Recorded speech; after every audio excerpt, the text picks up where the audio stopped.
to the next stage, the main stage of competition. For our 1-on-1 teams, they're still caught in the middle. For our 0 and 2 teams, including Angentium and Entropiq Prague, they are in danger of elimination. Take 2 losses and you are out of here. For both of these teams, they are 0-2 right now, and as you can see from the odds at the bottom of your screen, they are pretty evenly matched up against each other, so this should be a good game, even if it will also be a last game for one of these 2 teams. Of course, we'll take a closer look at their roster details in just a second. But for both the teams, again, with this being an elimination match, they'll be looking to try their absolute darndest. For Angentium, ranked 92nd, this Polish team, coached by Luz. They have had new member Gruby previously be a very strong performer, but they have been taking a bit of a dip in recent times. Gruby, really honestly the biggest underperformer of the competition so far compared to the previously high expectations. Sydney is the one we'll be looking more closely at for this upcoming series. They have gone from being the weakest performing member on Angentium to now the strongest. So I don't know quite what's happened there, but Gruby's taking such a dip and Sydney such a rise. But it'll be fascinating to see how that plays out in real time once we get things back underway. And of course, being ranked 92nd doesn't give them the best of historical records. They haven't necessarily been doing terrifically well, but they have been busy, Angentium, in 2022, playing 5 events so far. The best they've done so far is getting into the top 16 for the Multi-Vibes Knockout Series number 5, so still a lot for Angentium left to prove, but for Entropiq Prague, their opponents ranked 67th from the Czech Republic. It's going to be a little bit of an ask, even while, if you look only at the very, very recent records, they do have a similar showing to each other. Between the two, they've got, kind of recently been in a lot of the same competitions, been spending a lot of the same time in the same places. But in terms of particular players, the whole of Entropiq Prague have been performing below expectations in the competition. The big one, again, is our center player, Marisco, who has been performing vastly below expectations. I guess this is a consequence of having 2 teams, both of which kind of have a star player. And in this case, both of the star players have not been able to step up in the same way. AG-double-T, or Agit, just to their right, has been, the second stream player behind Marisco before. Now they've stepped into the number 1 spot. Hopefully, they can carry the team through as we'll head to our first veto of the day. These teams do have a kind of an interesting map pool against each other. There's a lot of maps which are strong for one and very weak for the other, making kind of a checkerboard performance. We'll be looking out in particular to see how this one plays out. Vertigo is fairly even for both of them. Dust 2 is one of those heavily favoured maps towards Angentium. And then Inferno being a decider, let's see. That is Angentium favoured as well. Both of these teams are known for going 2-0 or 0-2 in their series. So they're either dominating or being dominated. If this does go to 3 games though, Angentium should have themselves a fairly serious advantage just in terms of the maps being chosen. Vertigo is still a pretty average map for both teams, so we don't necessarily have the best of ideas who's going to win that one, but again, if we go to the full distance, expect that to be Angentium favoured. For a quick catch-up for folks who maybe haven't seen the other games, for Angentium, they had 2 games so far, 2 losses of course, 0-2 to Young Ninjas and 1-2 to Enterprise. For Entropiq Prague, they haven't won a game so far this competition in the 2 games they played. A 0-2 against Ambush and a 0-2 against One Shot. Notable as well, one of those 0-2 losses to One Shot was a 0-16 game on Vertigo. So that's probably why I think it's going to be a little bit spicy here on our first map. I actually forgot that was this game just because, yeah, Vertigo 0-16 doesn't happen too often. Pretty scary thing when it does. Not really something you want to go back and visit again anytime soon, but maybe they know something that I Entropiq Prague.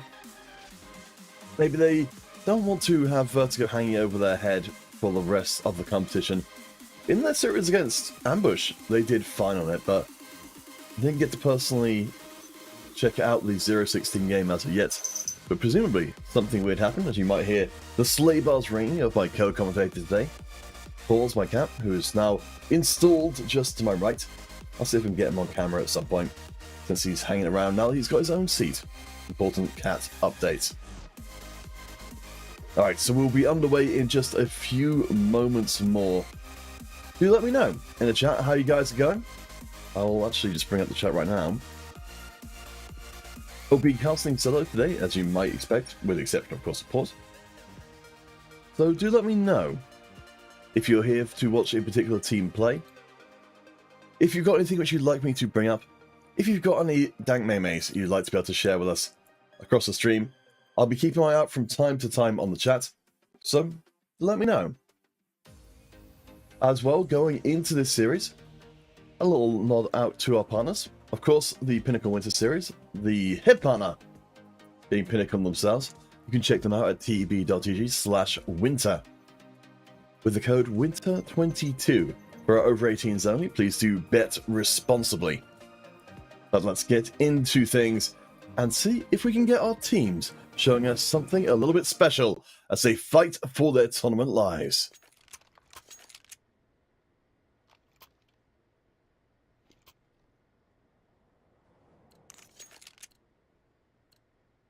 Again, anyone coming in late, we can see the odds are very, very similar between the two teams. It's not really a very comforting situation if you're either Angentium or Entropiq Prague, knowing that the Swiss system will normally put you up against teams with, well, will put you up against teams with similar records, which should make it easier as you go. But early trades looking pretty even. Entropiq Prague, the sister team of Entropiq Main, coming out the best so far. One kill across all the surviving members as Groovy, noted for their drop in performance recently, finds themselves in the line of fire and gets deleted. Entropiq Prague take the first round.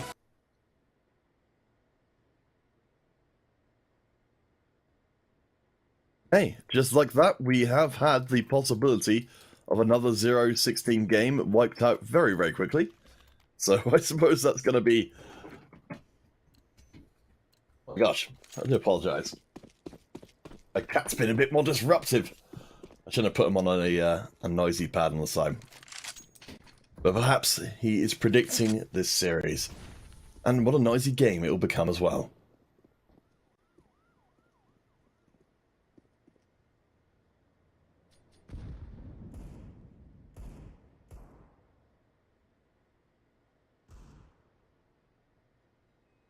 Angentium, bringing in the 3 SMGs for this round is a little bit unusual.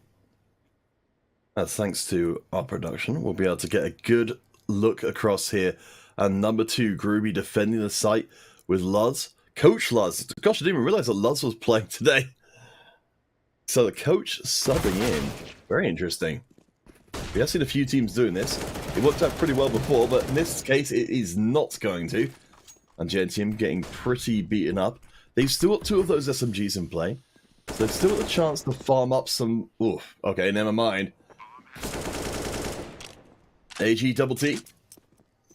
Alleged. Doing some very good work in the early going. 2 kills so far. Quirts on Entropiq Prague, down low, but not in any major damage. That's number 9. You can see they're sticking way away from the action. They want to risk it at all. Angentium, not a ton to lose here. No casualties, so no weapons for them to salvage. I wouldn't mind at all seeing them trying to fish for at least a kill back.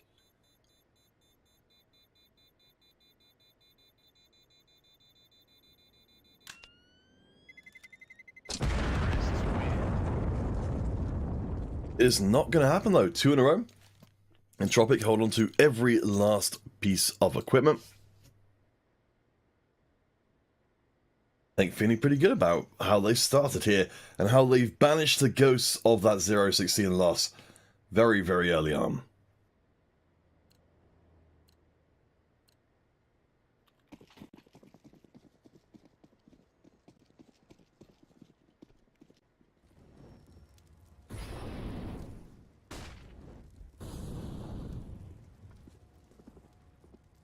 For Angentium, they kept hold of the SMG, but that's all they're going to be doing. They've got themselves a couple of hand cannons heading to the round. A big stack up from Angentium. I like this. They're going to take the gamble. Unfortunately, that gamble isn't going to pay off. Prague heading to the other side of the map. They're probably going to be a little bit confused, which I suppose is worth something. A little bit of information warfare.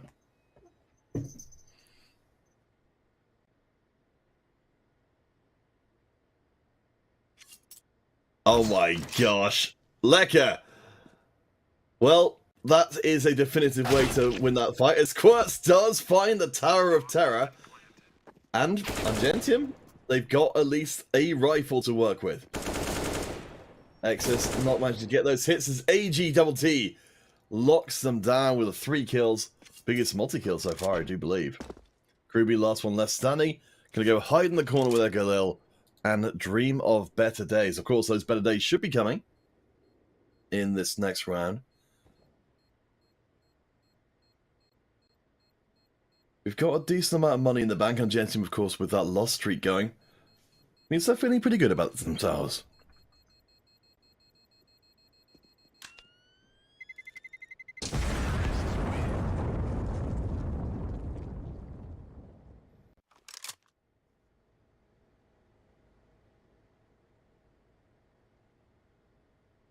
Yes, McGee's saying about the world of esports. So we were partnering with World of Esports before. I think that has paused for this round. So, yes, we won't be talking about World of Esports for this the rest of this stage at least. But hopefully we'll be back all together for the main Swiss stage. Of course, that's very much out of my wheelhouse to know if that's going to be the case or not. But hopefully.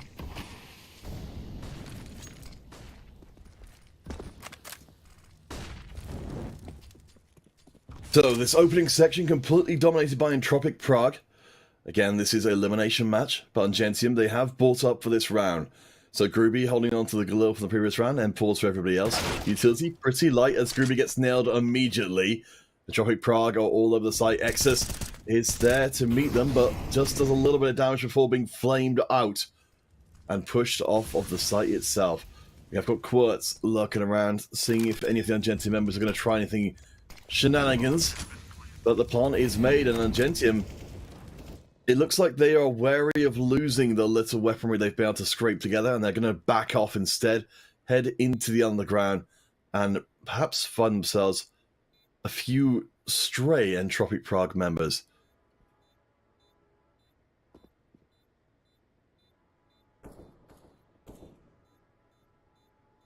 I believe it's Lecker, or famously, the knife kill before, and the rest of the squad who are most vulnerable, but doesn't look like it's going to happen. For Angentium, not managing to find a single kill means that this remains a dominating half. But at least Angentium didn't drop more than a single member, so they have something of a continuation. Even if they don't get the rounds, yeah, they've got the money.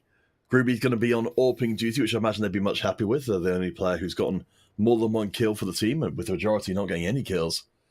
It has been a rough start indeed.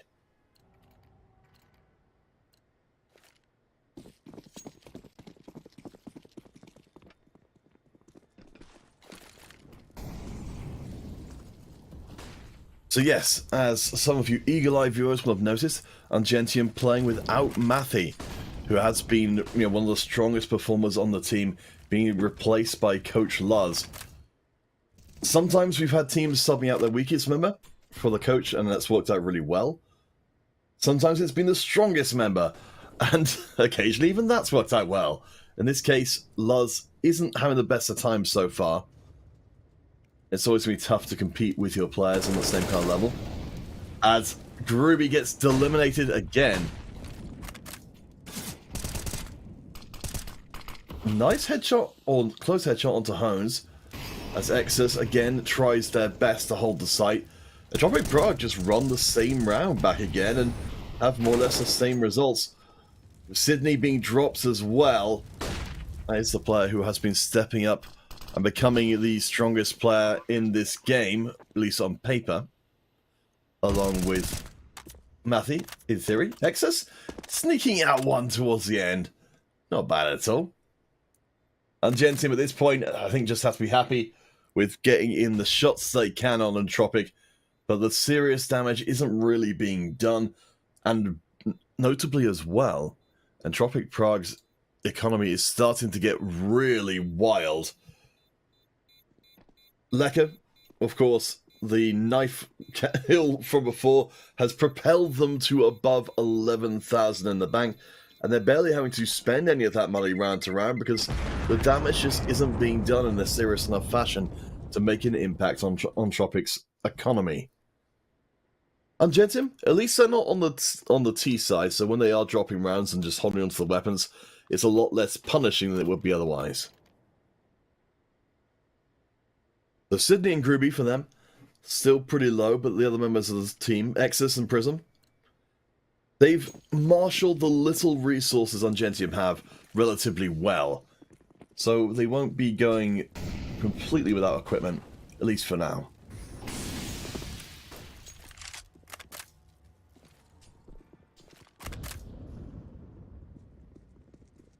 McGee, you're more than welcome. If there's anything else which you'd like me to discuss about the game or around the tournament, do let me know.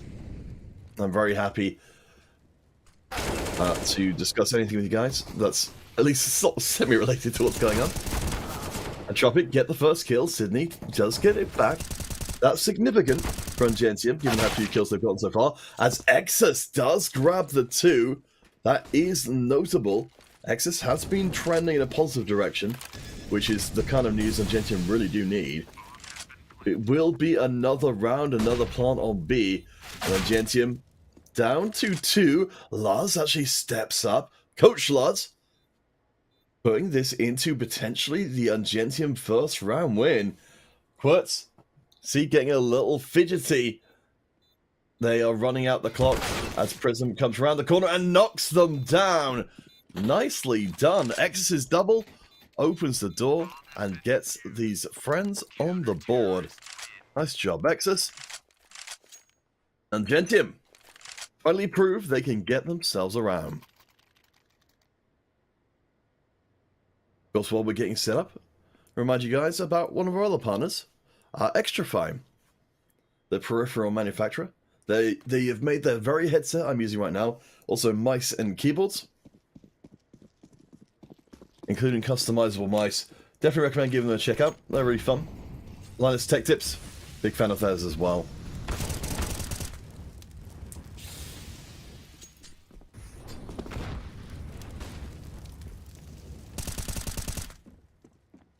And of course, by supporting our partners, you are supporting future competitions as well. Angentium, now with a new lease of life, taking down Quirtz early on. The last defender from the previous round is a good start indeed, as Sydney gets hit in the ear, but Prism is there to support them. Good disengage from Angentium as well. Always like to see this from the CT side, only fight in favourable circumstances. AG last one standing. The best fragger in the game right now against 3 Angentium members. Finds one, goes back for the plant, doesn't realise that Exus is there, and Exus forces them to make the exit. Angentium, very good recovery. Entropiq Prague, they've still got a ludicrous amount of money, but they're starting to look a little bit more surmountable.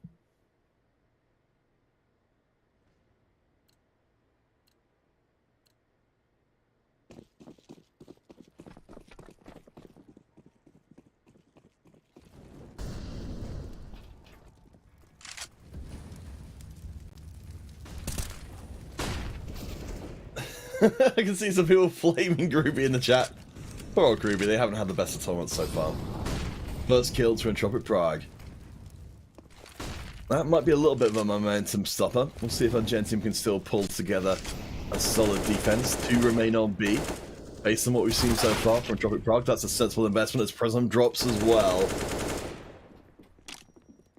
Oh, McGee, apparently Sydney missed out due to internet issues yesterday. That's a real shame. given that they've had a real resurgence. Groovy grabs 2, there we go! That might silence the critics for at least a little while. As Sydney drops on site. 2 remaining. Coach Lars. Meow. That's right. And that meow signaled the end of Groovy.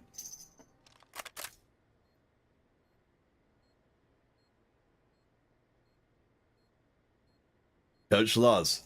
I'm actually not sure if Coach Lars is playing as in-game leader. There's something to be said for actually playing with your coach on the roster. Though, generally it will be that, you know, the player who's spending time directing other players won't have the ability to play at full capacity themselves. Lars gonna wait this one out. He's actually in a pretty good spot to catch Entropiq Prague on their way out of the point. Almost does so. No, Quirt's there, holding ground, doesn't want to show their face. Angentium do drop another, so the beginnings of a streak come to an abrupt halt.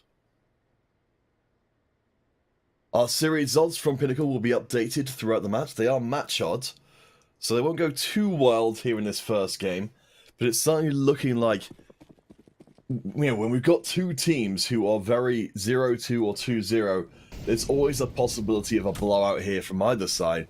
Right now, I think our odds are reflecting that that seems like that blowout may well be in favor of Entropiq. We'll see. This is certainly not a great start for Angentium, even if they've not found themselves in the 0-16 position Entropiq Prague did before here on Vertigo.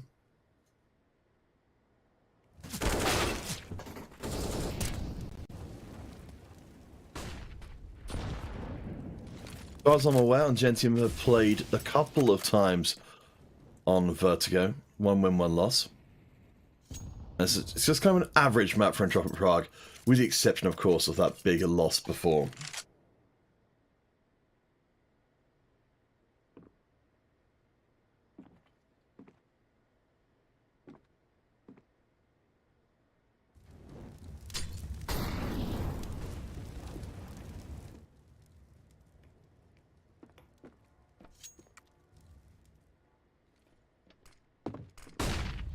Entropiq moving up slow and steady. Sydney going to spot out the encroaching members. Nice bit of grenade work. We'll keep them at bay. Time is running a little bit short for Entropiq here. They might actually be pressured into going onto site a little bit underprepared. Prism poking out and getting deleted. But that gives Exus information they need to get their shot through. And Angentium, of course, happy to trade kills. As Luz gets hit in the side. Entropiq Prague encircling the A site. Sydney in brilliant position. The grab 2 also gets behind the box just in time. Quirts versus 2. And Sydney does it with the 3K. Hello! The best performing player of Angentium in this competition will not be delayed by foul weather nor by low HP. Gets the round back and puts themselves up to 4, which is a testament to how well Exus and most lately Groovy have been doing. Let's watch this one again. Sydney, right place, right time. A lot of disengage as well. Stop themselves from getting killed immediately. As I do apologise for my cat. Just leaping into things and causing trouble.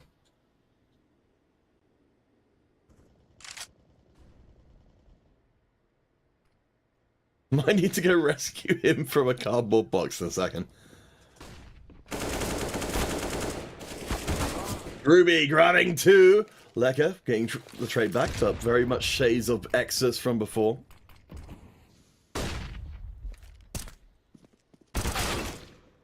Lecker gets another as Quirts and these duels.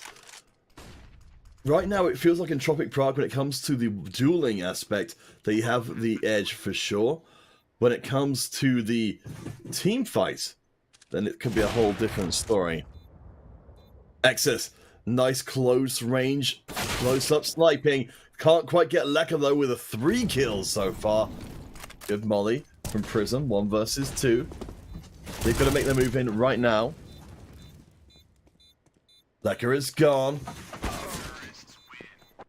And a Prism is dropped I do apologise. I'll have to be right back just a second. I wasn't expecting my cohabitation with my cat friend to be quite this disruptive, but I'll be right back just a moment.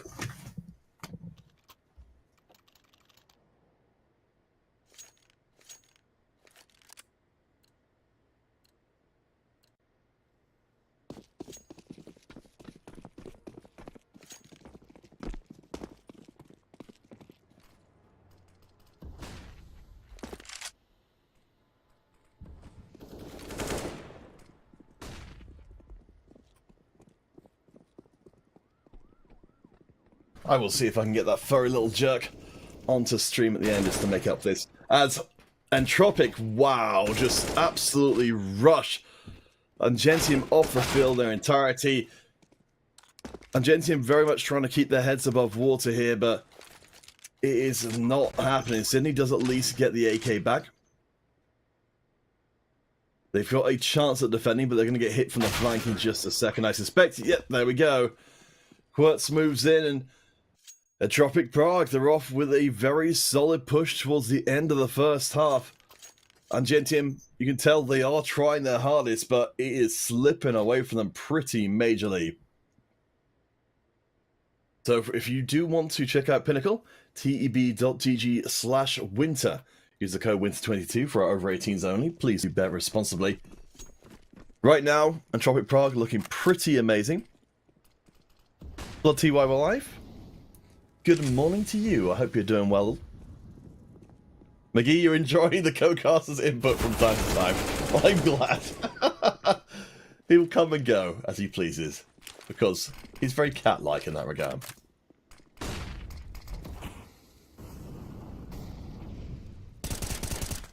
Three Angentium members remaining. They have done a decent amount of damage to Entropiq on the way in. Risco taken out early. And Groovy gets a second as well. Not a bad defense. Angentium do actually have the advantage. But you ask what happened to Matty being substituted out for Luz? I'm afraid I don't know at this point. We might get an update as we go, but they just tend to tell us, you know, this player, well, in this case, they didn't actually tell us they were even subbing out before it started, so I suspect technical issues since it was such a last-second change. It's particularly disheartening for that to happen, as McGee was saying. Sydney having technical issues before for Angentium, and now presumably another player having technical issues as well. This is an elimination match, and this is not the way you want to end. There's a certain pride at least going down fighting under the, you know, knowing that your team did the best they could. But when the tech is against you, and for Prism, oh my gosh, that could have been huge. Gets one back. The plant will be made, but this has opened the door for Sydney to take the 1v1 against AGTT. 3 kills so far.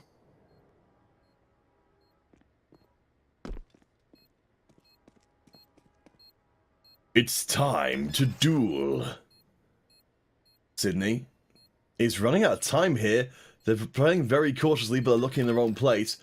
AGTT is going to be attempted to be drawn out. They know where their opponent is. Instant HE grenade takes most of AGTT's health. But time has run out. Sydney doesn't even have a defuse kit. Does pick up the final kill, but gets blown up at the tail end. Very good round for AGTT. And Angentium, they're going to have to wait just a little bit longer.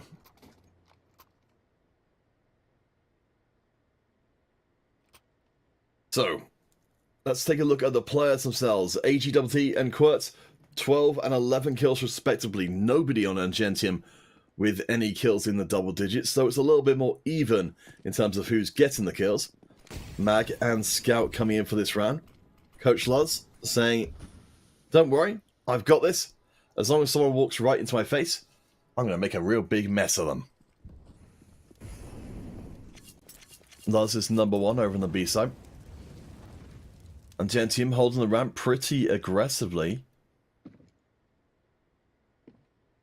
They will be going face to face with Entropiq members shortly as the smoke clears. Sydney's going to place one out carefully. Does get the first kill in. Not bad at all. And he loves over here with the mag. This is going to be up close and personal. You can see the AK line there on the ramp. I'm sure Angentium would love to get onto that, but they're not going to get the chance anytime soon, I suspect. Oh, wait. No, my mistake. I didn't read the map movement here. Entropiq Prague over to the B site. That AK is up for grab as Gruby is knocked down immediately. Prism is going to be on the move. X's, surely you're going to go and pick up that AK. No. Doesn't do it. Prism does pick up the kill with a scout. Nicely done. Struggling to find their target, though. Entropiq Prague playing out pretty sensibly. As there's the pick-off. X's last one standing. With just the deagle. I'd love to see him go out on a salvage mission here because otherwise, as we saw there, they're going to get hunted down and put down. Entropiq Prague up to 10.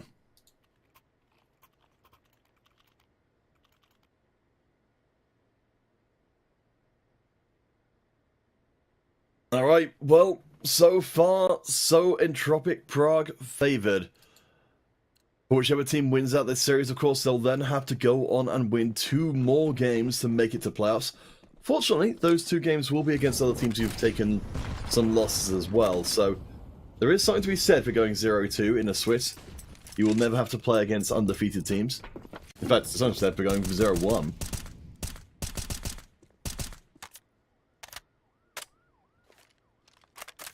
This is our regional Swiss leading on to the main Swiss and the playoffs the week after. A big mountain for our teams to climb. Fighting for 84,000 US dollars total, with 40,000 of those going to first place. And a spot the land sweet land as 2 kills come in for Angentium. My furry co-caster's back again. So do not be worried if you hear some surprise meows. Oh, there we go. I don't know what they're doing now. But for Angentium, what they are doing is recovering someone in the half. What are you doing, you silly cat? Just blinking at me. If we really selectively look at the second half of this first half, then it doesn't look terrible for Angentium. They can at least end this last half of the half with some amount of pride if they can take the win. If they don't, I think this is pretty much done. Sydney gets 1. X's there. Hoping to pick up the trade. Nice double from Entropiq Prague. As things seem to be falling apart, 2 Angentium members left means that they have to split themselves across the site. We can see it's going to be the A approach for Entropiq. They're charging up. Gruby!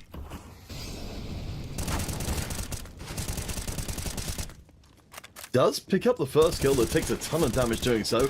Luz coming in for the second, threads the needle, and doesn't manage to find full damage onto either. Good grenade from Gruby, almost puts Hones down. They're down to 1 HP. Maybe Gruby has this. They've got a big decision to make here. What's that angle of approach? Entropiq Prague keeping themselves hidden. That has been a good part of their play so far, as they rarely show themselves unnecessarily. Gruby knocked off their perch, and Entropiq Prague will take the half pretty definitively. As we go into that second half, we don't go into it with a lot of Angentium hope. Oof. At least Gruby and Sydney have hit double digits. Coach Luz, bless them, they're trying their hardest, but it is not going so well. 3 kills so far.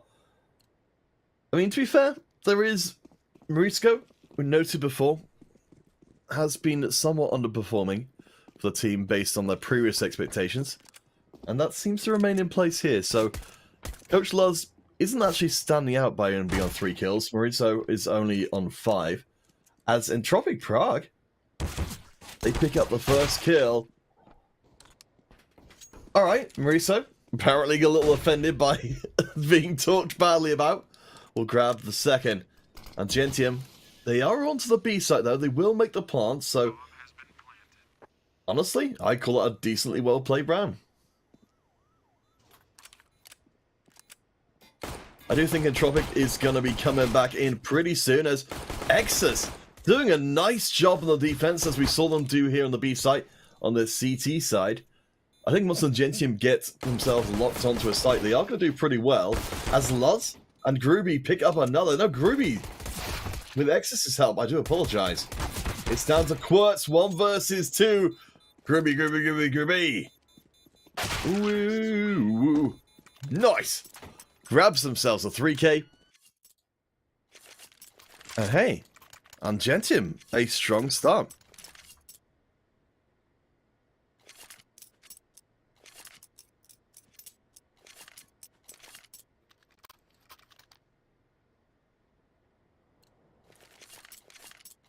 Oh, wow. This should be a bit of a different half. So the parts we have had to like about Angentium's play is Exus on the site, in particular, is very good, as Sydney grabs another. I think we might need to hold off the funeral barge of Angentium for a few rounds longer, as they're getting themselves a very solid start. Sydney will get popped, as Quirts gets sent scrambling. He's spending quite a lot of time in those flames. Angentium need to get the bodies onto the site, as they've got 2 very low health members. Oh my gosh, surely not. Quirts with the 3 kills in. It's down to Luz, Coach Luz, to save the round, and they can't do it. Oh my god. That is painful. Angentium, they had such a good start, but it's all gone for naught. At least there weren't enough members remaining to really fully resupply Entropiq Prague. But oh, Luz, I don't want to watch that again. Quirts, what a heart stopper for Angentium. Did such a good job on defense here, even getting half cooked by the molly there. Real nice job from them. As the SMGs come out, Farming Central has opened for Entropiq Prague as they look to move towards ending this one. Angentium giving us hope for just long enough to start to believe that it all goes to hell.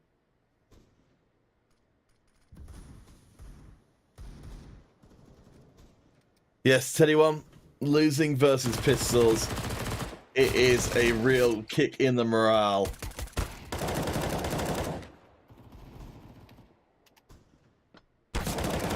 Angentium, they get nothing. Quirts with another 3k. I think they got the Quirts, got the 3k in the previous round. Do correct me if I'm wrong. It's certainly was a decisive factor, if nothing else. But 3k this round as well. Quirts continuing to impress. Up to... I didn't even notice their kills had gone that high. Up to 24 kills for Quirts. Definitely becoming the standout for Entropiq Prague. Let's see if they can keep this up. Angentium, they're coming in with a $0 buy. Oh my god! Grenade right into the heart of the team, and they're mostly gone. 1 kill back is at least something. Sydney dances amongst the hail of bullets, and Angentium. Ay, ay, ay. Well, coming into this one, we did say both teams are very swingy. 0-2s or 2-0s. It is starting to look a lot like 2-0. We have seen individual good plays. Groovy has actually stepped up to the forefront from being somewhat absent from the team before. Quirts. Yeah, doing an incredible job for Entropiq Prague. I would cut Lud some slack if you are just coming in, because they are subbing in as the team's coach. They definitely don't have the time, the practice time with the team that would normally be expected.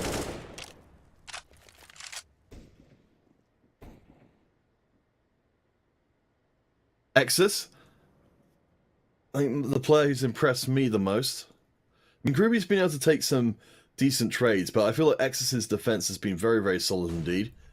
You really just need to get Exodus onto the site. Gruby trades. It's not bad at all. AGWT grabs another.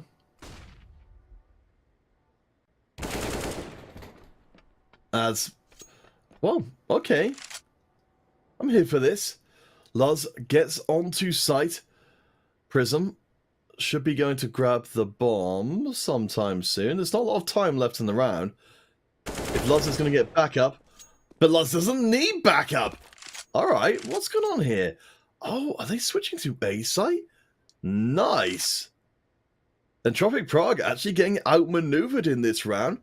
Very smart play from Angentium. Love to see more of this. I think, yeah, we're going to have the realization from Entropiq that something's gone a bit sideways. As Prism, oh my gosh, they looked the wrong way at exactly the wrong moment. Of course, we get the dramatic irony all the time of knowing when that's happening. As Luz, again, look at the wrong way. Entropiq Prague picked them apart. Angentium fans despairing this first game. Has had just enough high moments for Angentium fans to not give up in its entirety. But the results still remain the same, 15-5. That one round to start off the half has been very lonely indeed.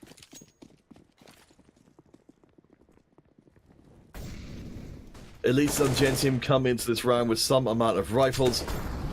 I have to think they're going to start looking forward to our second map. Dust 2 will be where we'll be headed.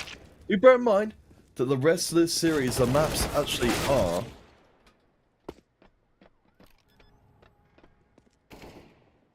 Oh, hold the phone on that one. Marisco. Oh my gosh. Well, all over but for the screaming. So, Dust 2 beckoning. This is not great. Entropiq Prague have the advantage on Dust 2 by quite a large margin. So it's very likely we're going to be seeing the 2-0 coming in here. For Angentium, they did put up a solid fight, but not good enough. This elimination match will quite likely conclude after the break. It is a best of 3, so it may not be the case. Either way, we shall see you for round 2 of our first of our 4 series today.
One and all to Winter Pinnacle Series number 3.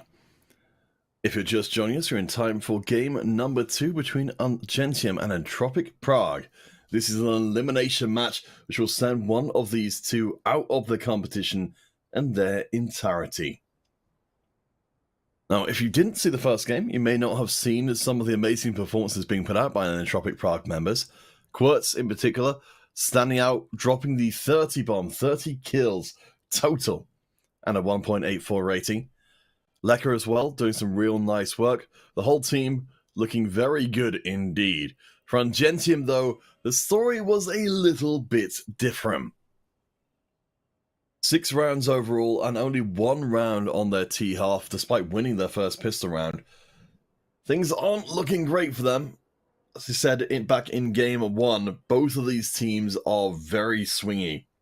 They do tend to either go 2-0 or 0-2, and it's looking like that might still remain in place here for game 2. 16-5, not a great start. This is an Angentium favoured map. Of course, that might be a little bit confusing if we come into this one saying, you know, why do they get 2 maps at once? Well, that's just the way the cookie crumbles.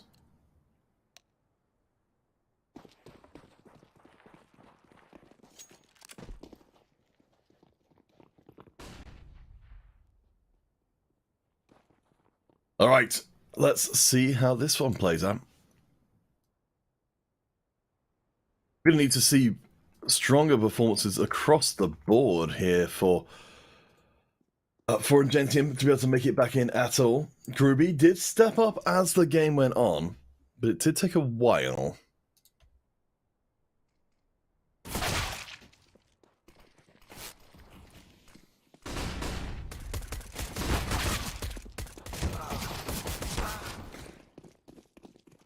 Nice start from Angentium. They certainly, if they've got nothing else going on for them, got a good command of pistol rounds.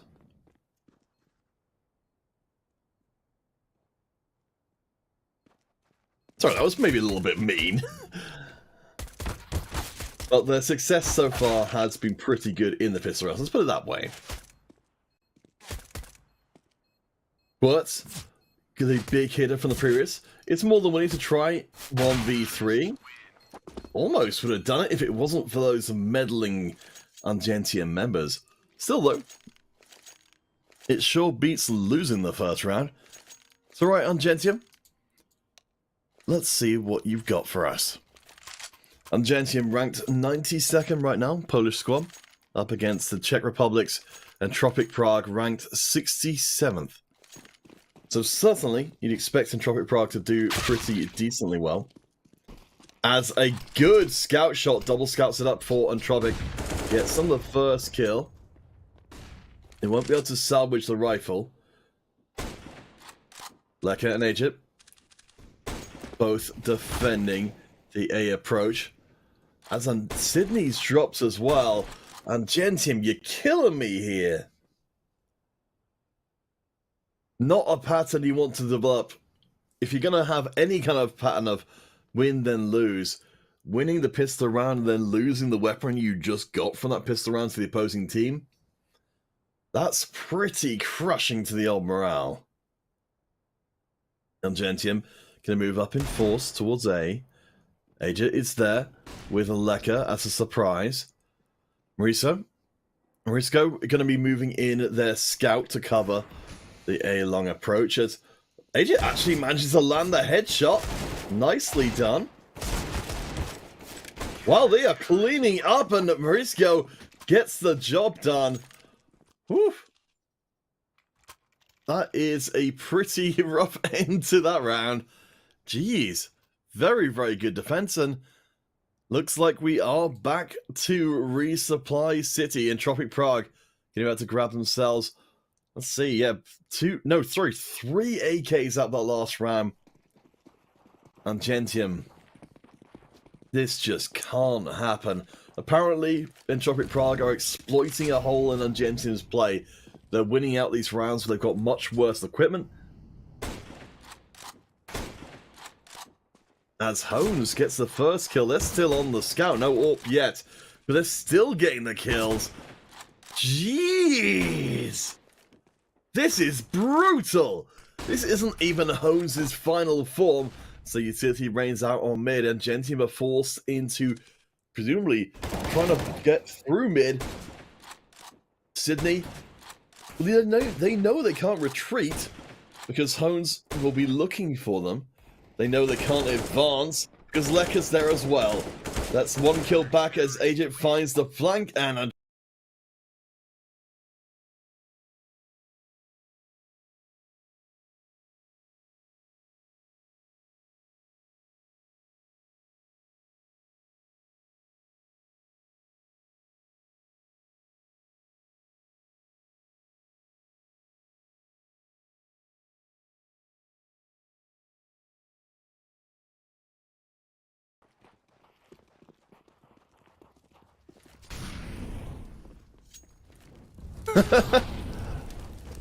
Riskit's essay, I think, encapsulating this series with Angentium ... This is not going to be one I suspect they're going to look back on with any great fondness. The end of the competition here in the Pinnacle Winter Series number 3 for one of these teams. Does seem like that one is going to be the team with one round win. Sorry, one round win, then 0 game wins.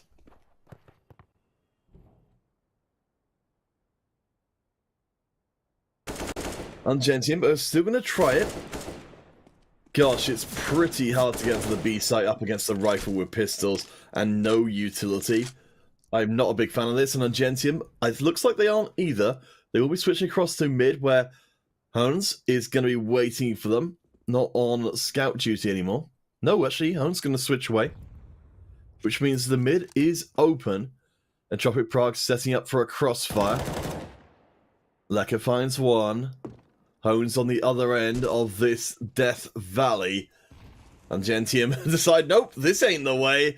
We're going to A instead, where Morisco is waiting for them. With AJT giving away all of those kills at the end, Angentium took the long road to the same destination. Nicely done, Mori.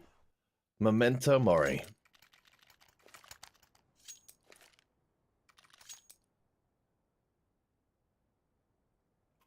Puts Mori up to 7, and hey, we came into this one saying Mori hadn't necessarily been able to distinguish themselves in the same way that they had been before, but this game is putting a little bit of the light to those words, so whenever it's a bit of a rout, as it seems to be here, the kills are not maybe the same kills you'd have to fight for normally.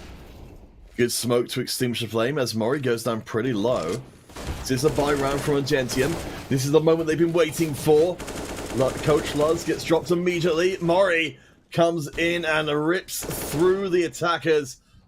1 kill back for Angentium is all that money bought them. Exus last one standing. Great at defending. Offensive pushes, that's maybe a little bit more variable. No kills so far. Exus is getting flanked around. You got to make a decision now or it will be made for you. They're not checking their flank at all. Hones, they're going to come up for knife kill, and they get it as well. A lesson in... I don't know what the lesson is here, actually. I think Angentium, they may have mental boomed here pretty hard. Mori continues to impress. AJ as well. Oh, there doesn't seem to be very much to hope for here. As I said, Exus, one of the better players before for the squad. Not getting out of the gates here and getting knifed as well. Oh, yeah.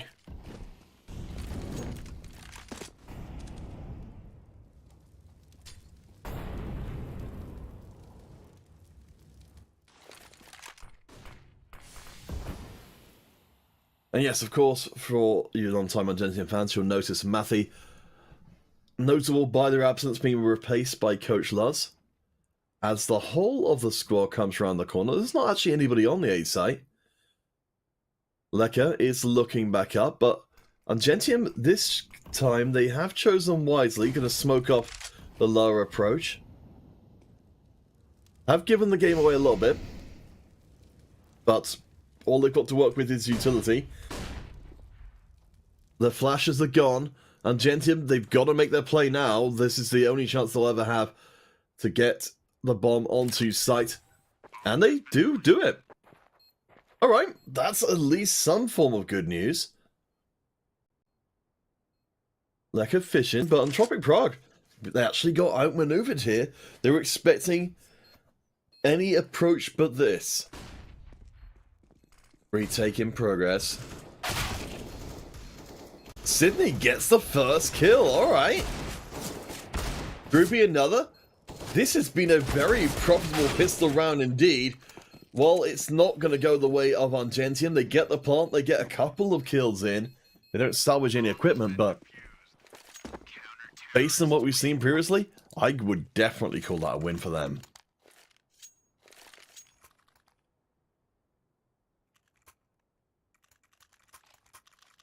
So as we get a little further down the line, of course, for any of our friends who are joining us for the first time here in the Pinnacle Winter Series number 3, you can check out Pinnacle themselves using the code WINTER22 over at tb.gg/winter.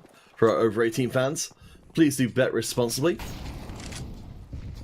and only with money you can afford to lose.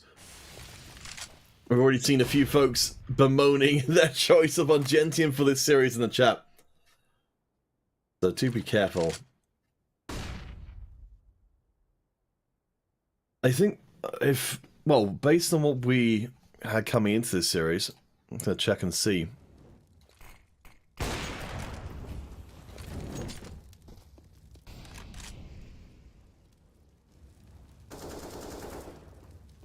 Yes, we found out just before the game started here, actually, that Lars was playing instead of Matthew.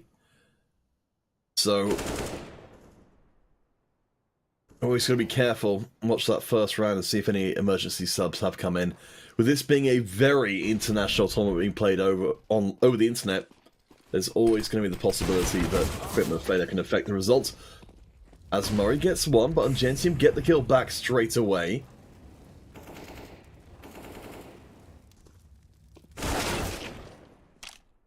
Luz with another. Coach Luz feeling pretty good. 2 kills so far this round. And a plant is made. Angentium, they set themselves up in the previous round, and now it's looking pretty good. I still don't want to see teams sending out individuals for duels with the other squad. Not when you've got enough members to go for the buddy system, but ooh, Prism's doing exactly that. They will be going face to face with AGTT pretty soon, and that's not a fight I would like to take. I hate this. I hate this so much. Ah! Why are you doing this, Lars? Why are you doing this to our family? Alright, fine. It worked out this time, but it almost went very badly. Lars with the 3k. I mean, they are a coach. They probably know better than I do. But I still am not a big fan of players going hunting for the other team individually when they've got the advantage right now.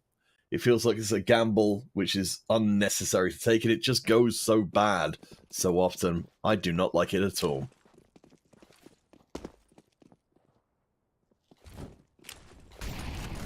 Mr. Walker, not a big fan of what they've seen from Angentium so far. Oh, no, sorry, not from the Entropiq side. It hasn't, unfortunately, been a terrifically competitive match so far, but maybe that's about to change. Entropiq Prague from the Czech Republic. Certainly doing it pretty darn well. I wouldn't say that this game means nothing for these two teams. In fact, it means an awful lot for them. This is an elimination from the tournament game. Whoever loses here is gone. Whoever wins has a chance to still make playoffs. So while it may not have an effect on the grander picture of the tournament itself, it is an important game for these teams at least. Angentium taking a lot of damage in the early going, getting nothing back in return. As the unusual setup there actually does get them the kill. At least it's a kill traded, but given how unhealthy they are, a traded kill is still worth something. Ruby grabs another. Entropiq Prague actually a little caught out here. The A site is open. Sydney's going to try and hold against the rest of the team. Gets two.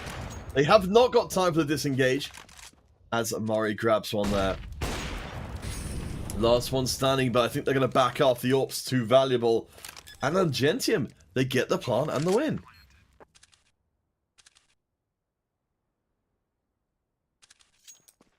Alright, Angentium. We're starting to pay a little bit more attention.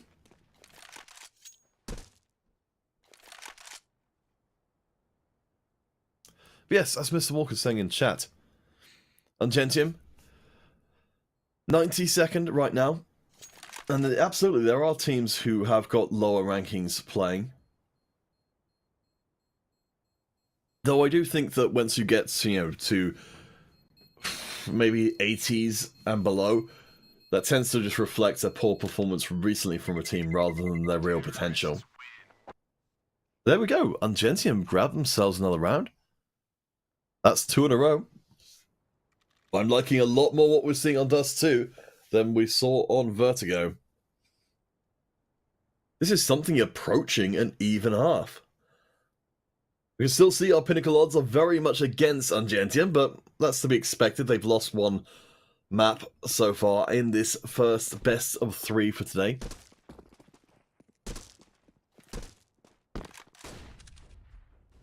One Shot versus Enterprise will be coming up at 12 CET. That's 2 hours from now. Assuming we don't get any crazy overtimes here. The rest of today, Ambush versus Eclop and Young Ninjas versus the Super. That's all on this stream. If you're looking for Cova versus Nexus, that's over on our other stream. So just add a 2 onto the end of the stream you're watching right now, and you'll get them. Honoris versus Into the Breach, Sampi versus EC Bruges, and Astralis Talent versus Ultimate Attacks will end out their stream.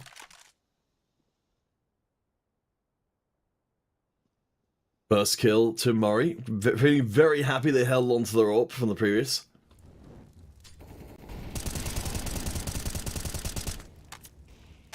Blind firing in, Angentium. They're losing, again, a ton of health before the fighting even really begins.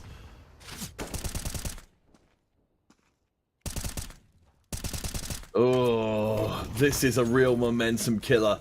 Not only are Angentium losing the round, they're getting bled out on their way in, so they get to pre-experience the loss before it comes.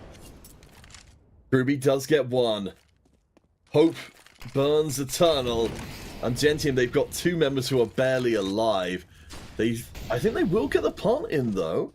Groovy on 2 HP still makes it happen as Prism finds the back of the score. Gets 2 before being dropped. Angentium have done it! Entropiq will retreat again with the AWP as they find themselves in an identical position to before.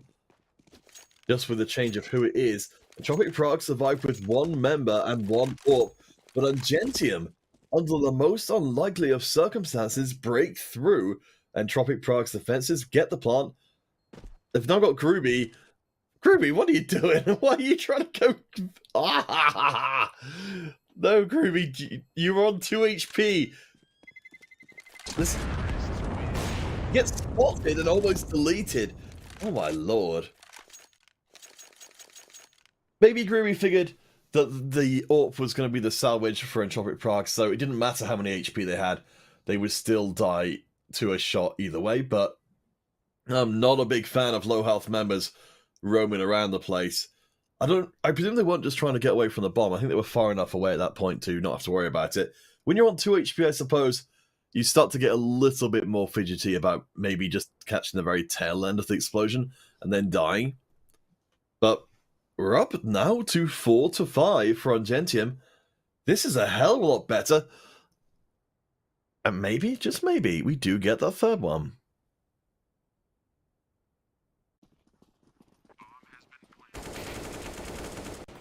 This was Prism. Almost got the 3k there, but Prism turned the round by themselves. So exceptionally well done Very nice flanking action. That's what we like to see.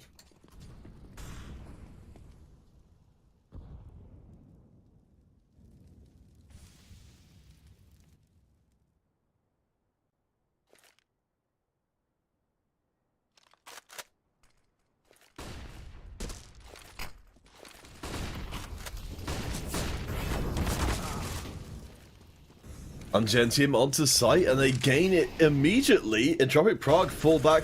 Morisco down to a single HP, and alright. I'm trying to read what Mr. Walker's saying in the chat as this round is pretty much, I think, over before it started. Czech fan follows Entropiq Prague from the start of the year. That would make sense. Ranked 67th is not shabby. It's not amazing, but you know, both these teams are 0-2. That's not exactly going to help their overall position once we get to the end of the competition. But for one of these teams, they get to at least end up 1-3, which is a lot better than 0-3.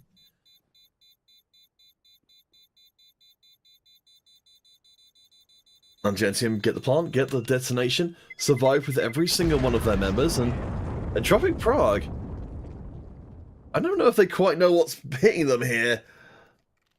Ruby, Prism, Lugs, and Sydney, all a good amount. Exus, the only one so far to really be behind the curve. Mori, over on Angentium's side. Oh, sorry, on Entropiq's side. My apologies. Yeah, Mori with 16 kills so far. Truly ludicrous, but anytime Mori can get pushed out of the play, that's number 3 for Entropiq Prague. Anytime Mori is not in a play, then Entropiq are going to lose an enormous amount of their success. Hugely aggressive push up here from Hones. If Angentium start trying to play a bit more flexibly between A and B, Hones should catch them out pretty seriously.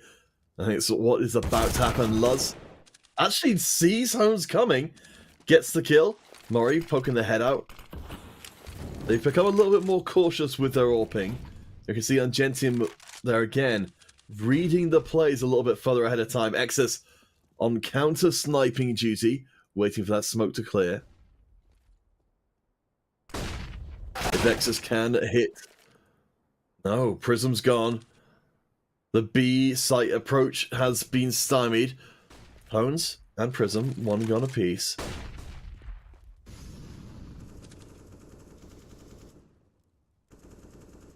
Entropiq gonna start moving a lot of their resources to mid, where Exus is waiting, covering pretty aggressively. Finds one, but does not have the flank cover, and gets traded back immediately. Sydney's by themselves. They're about to face down 3 different members. Their sacrifice has allowed for Angentium to get onto site, though. They smoked off the approach, and the plant is at least good. 2 low health Entropiq Prague members. Previously, we have seen Entropiq playing it pretty carefully. There's not a ton of money in the bank for Entropiq if they can get taken down here. We have got Luz going on flanking duty. The timing may not work out. Risco and the rest of Entropiq are charging onto site. Luz coming up the rear of the formation. Hits one. Moving from the side. Hits the second. Nice pop up and down. Angentium have the lead. They have got 5 rounds in a row. This is miles from what we're expecting as we see our Pinnacle odds start to move back down again. Oh boy. Oh boy. For Angentium fans, it's a surprise to be sure, but a welcome one.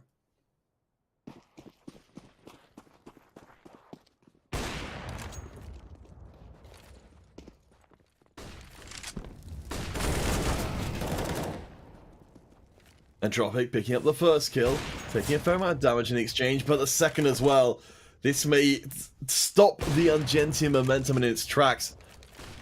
You don't know if Angentium have got the capacity to be able to get further. As Groovy does pick up one. Opens up mid, the bomb being dropped down by mid. Quirtz holding on the site. And Groovy can't win out that particular fight. And a fish again, Prism opens. The bomb needs to be picked up though. The B site is totally taken. And we're back to the same position we were in before. Angentium, they've got 2 members remaining. Prague with the walking wounded and one full health player. Blues of Finns calling a map 3. Certainly from what we've been seeing from Angentium, it's a lot more promising. Mr. Walker, I think absolutely it's got the right idea about being a fan of a lower tier team. Is you definitely can't expect them to play at the top level. It's much more about improvement than it is about, you know, winning everything. Prism is dropped. Oh, sorry, Prism makes a drop. The plant is good. It's 2v2. Luz is barely alive. In comes Entropiq. Leka will be leading the charge because AGTT is almost dead. Prism, I think, is in a good position here to pick up. No! Leka spots them, deletes them. Luz gets one. There's barely anything in it. I'd honestly be preferring a pistol at this point because AGTT is up on top and Entropiq Prague bring it back. It was a narrow thing. There's no defuse kit there, so AGTT saves it, but barely.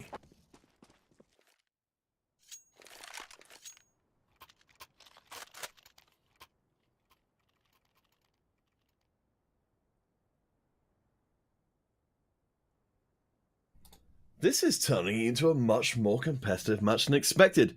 Murray is still playing ridiculously well for Prague, but they are very much an outlier in terms of the amount of kills as Exus almost gets taken down, but does get Mori out of commission.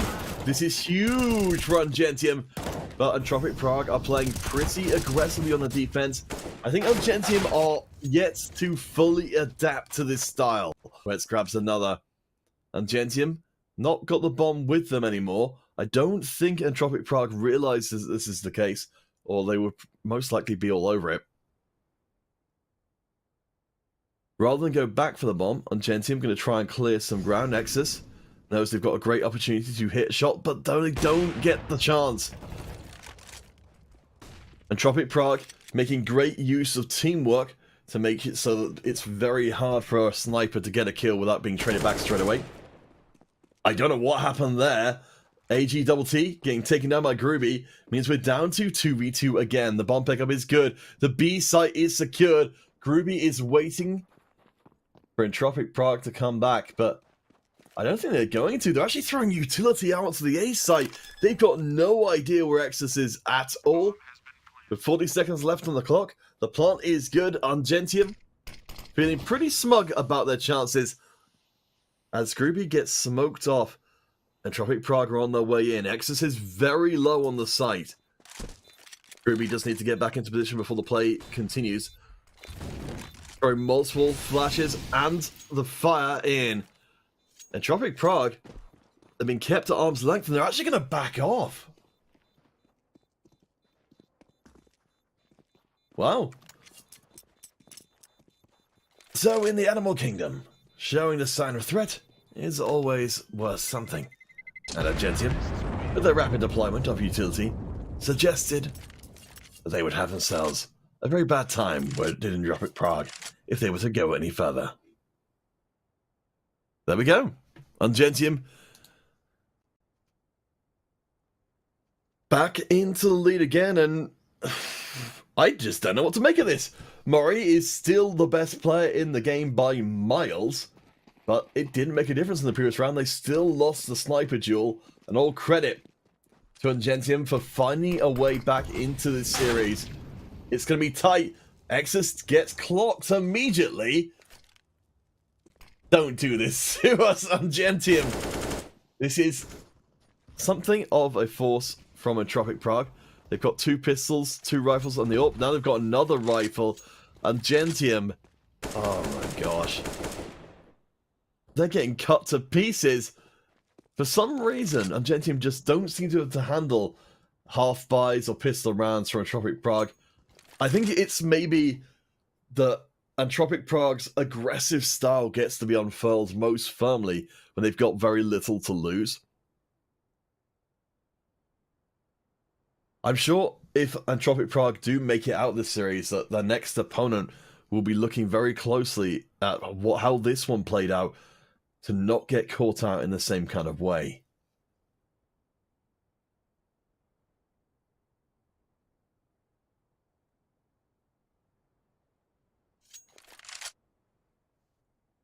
Prism, last one standing.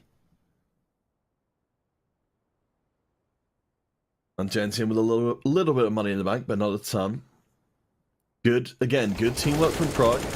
They've got the double setup, so again, while you lose one member, it's always getting traded, and that's, I think, something Entropiq Prague are doing really, really well in all parts of the game. They're nearly always working the buddy system, and it's worked out pretty well for them for the most part. Still, all credit to Angentium.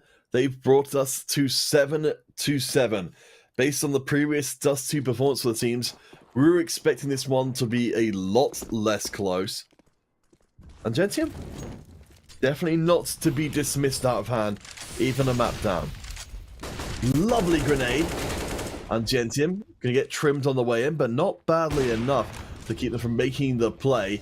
Hop across, but no kill found.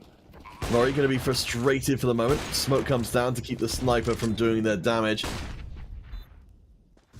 Angentium very much not shy about chucking out a whole bunch of utility very quickly. That is something that Entropiq Prague have kind of struggled with, is they seem to be a little bit off-put when mass utility comes. A couple of HE grenades left for Entropiq. They could get some good hits in. Good flames onto Groovy. But Sydney grabs one, Exus another two. Wow! Entropiq Prague cut to pieces on their way into sight, and Angentium, they are threatening us with a game 3. Entropiq Prague going to switch across sides. Very, very good indeed.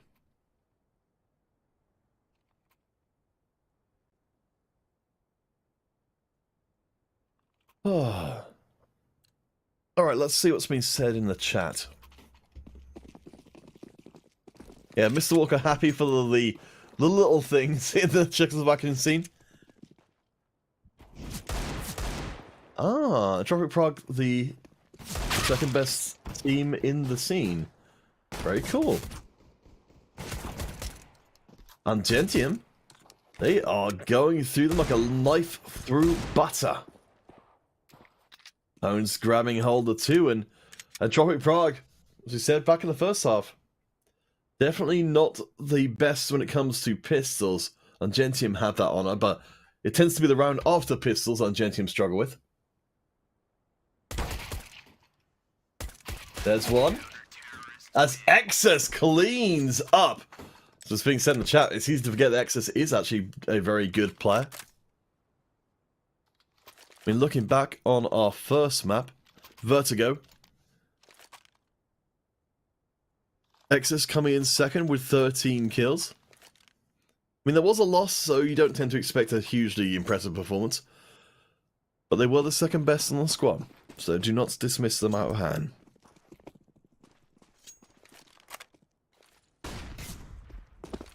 Brewy being the best performer, of course, on Vertigo for Angentium. Quirtz for Entropiq Prague as 2 kills for Angentium without reply. This pistol round is not the disaster it has been so many times before in this series. AG Double T gets the kill, gets the gun. I feel like this is almost an extension of what we've seen before. As Luz grabs the SMG kill, I would love to see Angentium sticking together a lot more. They are hunting Entropiq Prague, but you can see Entropiq Prague, they stick together like glue. So they've got the chance 2v1, especially with a stolen rifle, to actually win out any of these trades. But Groovy comes in. And Leka does get another kill in, picks up the rifle. SMG's in from both sides, and Angentium clean up. It was not a great round for them, but it was still a win.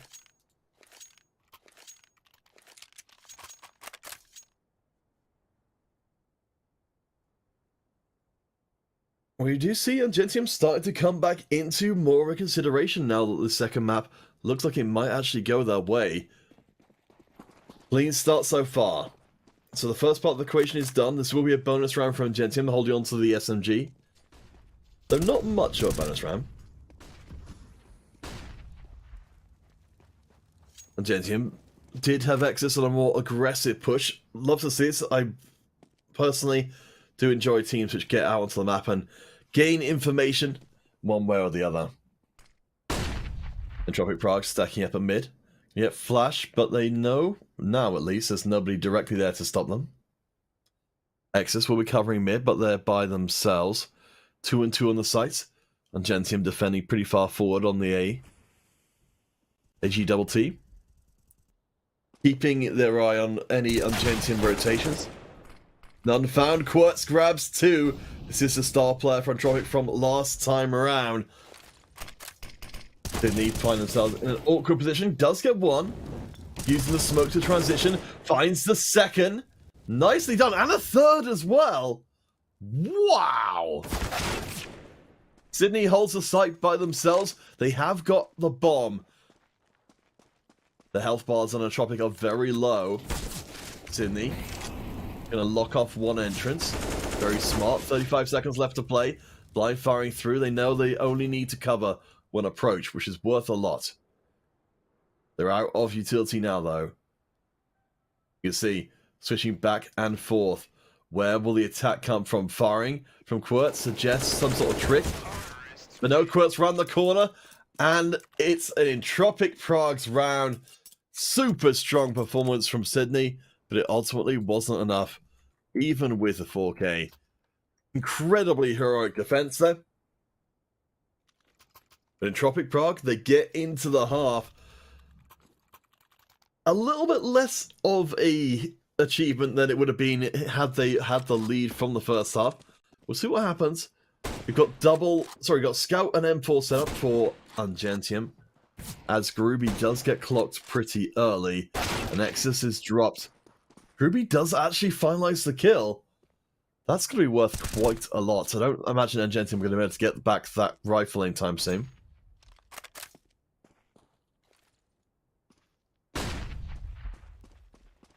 See the hones sticking on the body of their buddy. As Coach Luz subbing in. I was going to say doing a good job. I mean, to be fair, they've been doing as well as they can. As unfortunately the Scout not quite up to the job of defending by itself there. Sydney is gone. Prism, last one standing, and it's all very quick. Entropiq Prague move up to 9. We still don't have any idea.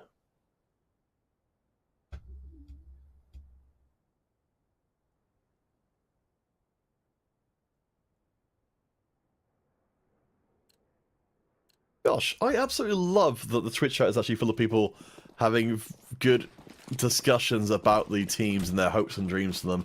That's really cool to see.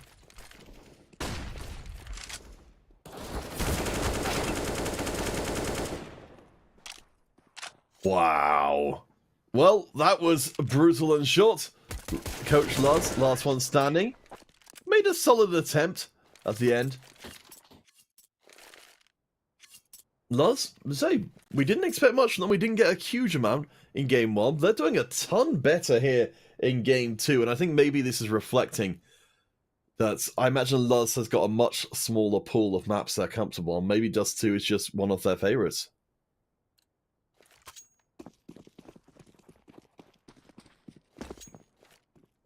I can see some of you guys actually also talking about our second series, One Shot versus Enterprise. They'll be coming up once this series is done. In approximately an hour and a half's time, wherever this goes. Angentium, they've got the guns back for this round.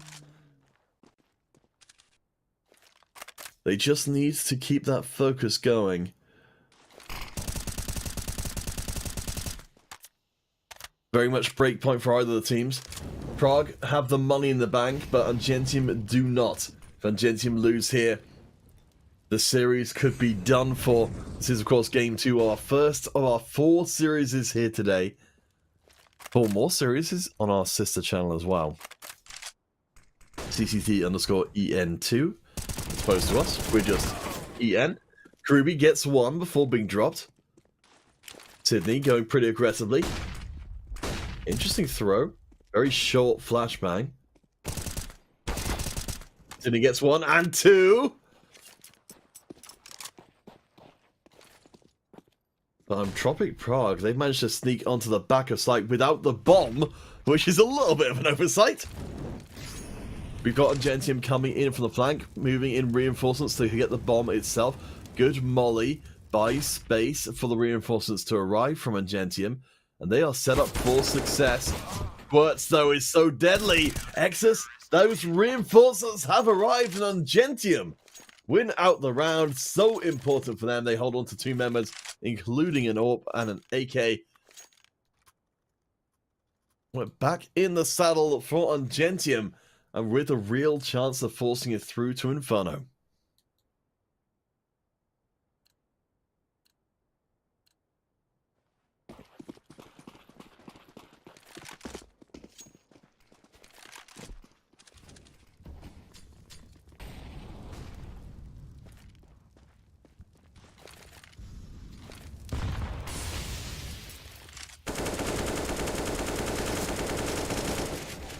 Two in for Prism, and it's looking like Angentium have cleaned up their, I guess, their anti-eco play a lot more than before. Beautiful pick-off from the flank there. I love to see that from the CT side. Again, all about that aggression. Good grenade onto Hones as well. Entropiq Prague, they're in real trouble. It looks like they might be able to get onto site as it's very under-defended by Angentium right now. Luz, the only defender, is actually staying well back off the site. The rest of Angentium are coming. They are coming forward as a unit. They are going into 2 rifles, but both of the Entropiq members are low on health. Molly onto the site. Well placed. Will limit the positions they could be fighting out of as Leka gets deleted. Owns last one standing, and Angentium get it. Nicely played round. Entropiq Prague, they're in big trouble.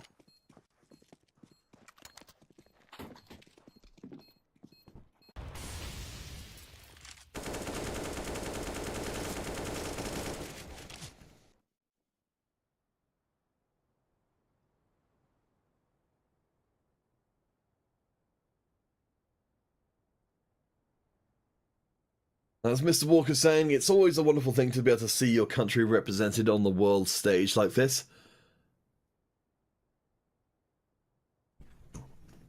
I know the UK doesn't necessarily, where I'm from, doesn't necessarily have a ton of teams playing at this kind of level. As the timeout comes in, we would like to ask you guys to check out below the stream our friends from Xtrify, the peripheral manufacturers from Sweden, supporting today's competition. If you do need any mice, keyboards, headsets, and the like, you can use the code WINTER10 over there. We'll let them know that you came from our stream. Of course, it's always wonderful to have such, to have those kind of sponsors in, those kind of partners in. So please do go and show them some love. Make it clear to them that you want to see more competitive CSGO in the future. I mean, we've certainly been impressed by what we've seen from them so far. We're all of the commentators wearing their headsets.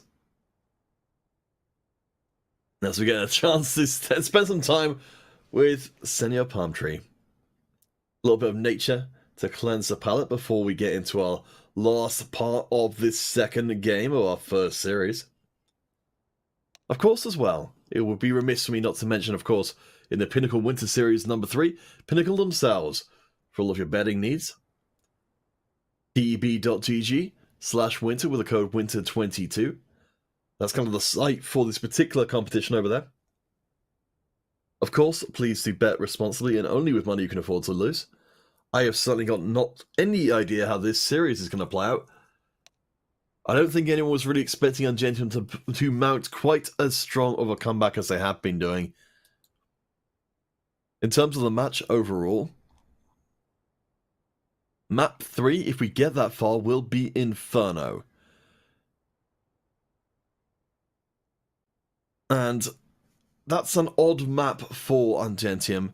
Their performance there isn't great, but they most often first pick it, so to me that would read as they're comfortable on Inferno, but other teams may just be better than them there. Entropiq Prague, they have played Inferno, they're kind of average at it. So if it gets to game 3, I think it still remains way up in the air as to who's actually going to take the series and survive in the competition.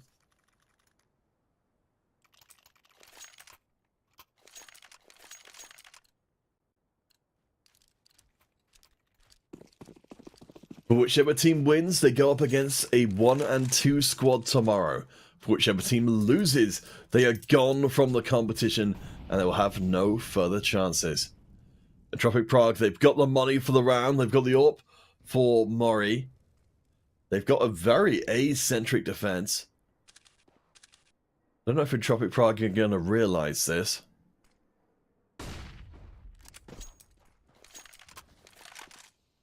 Some early utility being exchanged. A little light on both sides.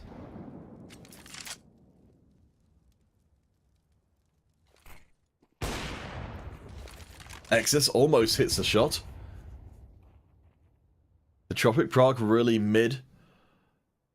With a option to transition up to A, and I think they're going to take that option.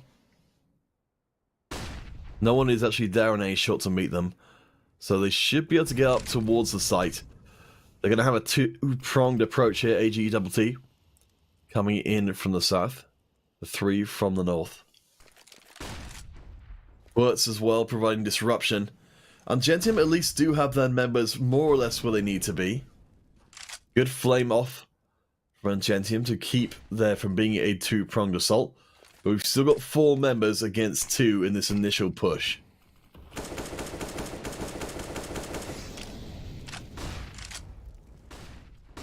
Good suppressing fire from Sydney.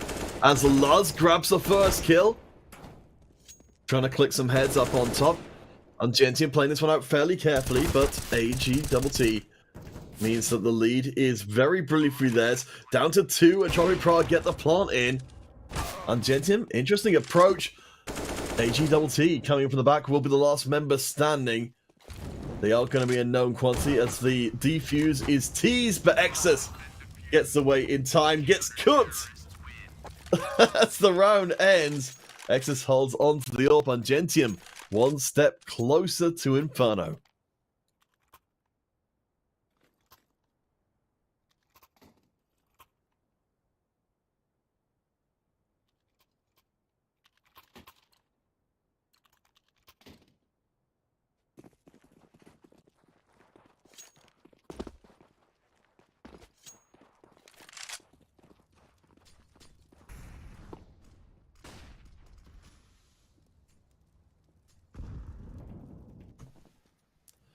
I'm asking if I'm a fan of Into the Breach.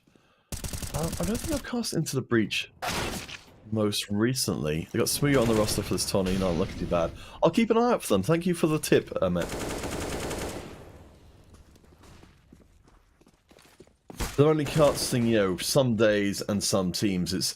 There will be times where I won't cast a particular team at all. But, oh my gosh. I got distracted there where, at an all-important moment, Angentium, they've just completely fallen to pieces in this round. Entropiq Prague, apparently unhappy with the way things are going, have taken a crushing victory here. And Groovy, last one left standing to wonder where all the success from before. Where all of it's gone.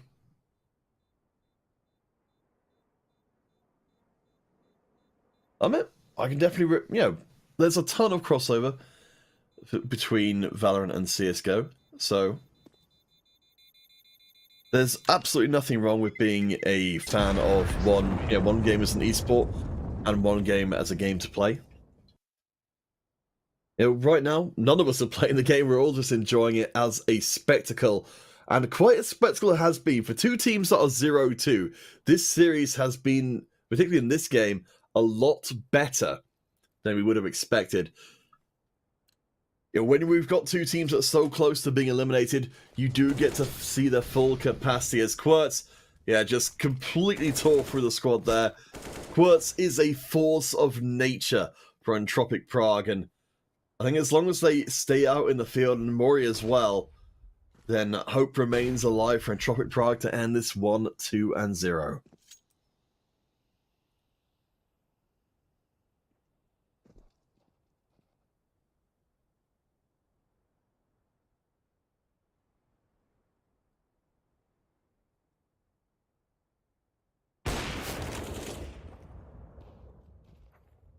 Ruh-roh. Things are again looking a little dicey here. Groovy with the one rifle left standing. Entropiq Prague with a very serious threat of comeback. The money is not great from Angentium. I'd imagine they're going to want to keep Groovy alive if they can to give themselves a stronger further round, because this one is not looking good. Not even a single point of damage being done to Entropiq Prague anywhere on the squad. I think Angentium just have to give this one over. As soon as the B approach is threatened by Entropiq Prague, Angentium, they're not making a retake anytime soon. I think they'll be happy just to sit this one out, hold on to the M4, hold on to their utility, the little that does remain, and just wait for the clock to tick down.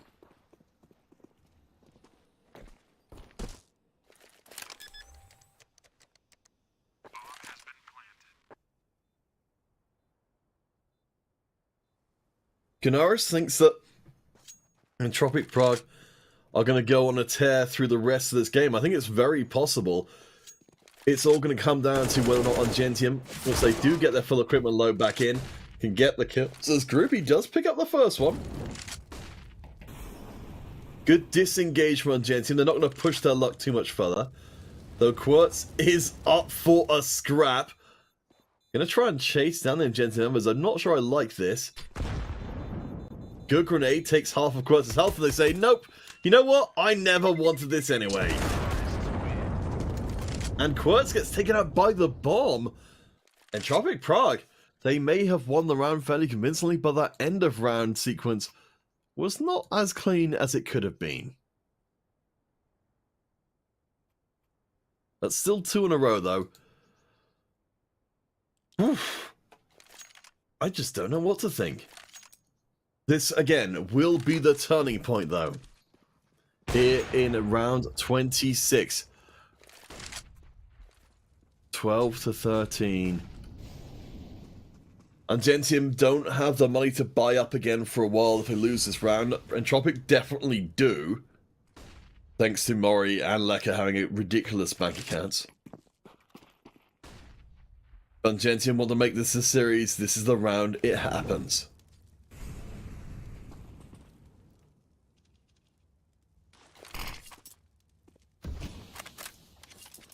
You can feel the tension radiating of both these teams. They know how much this round means. Entropiq Prague, they're playing this one out slow and steady. A site not going to be terrifically heavily defended. Just got Sydney there for the time being. Nobody up on top at all. Good grenade from Angentium. It's going to put, yeah, that's going to put Entropiq Prague off of making this approach at all. That is Sydney's only HE grenade, though. Molotov to drive the way as Lecker is dropped. The B site will be the approach. Exus is waiting there. Can't quite see. Nice pick up onto AG-double-T. And the second onto Quartz. It's a entry bolt in blood. Angentium. They are coming. Hones. Last one standing. Gonna look for the play.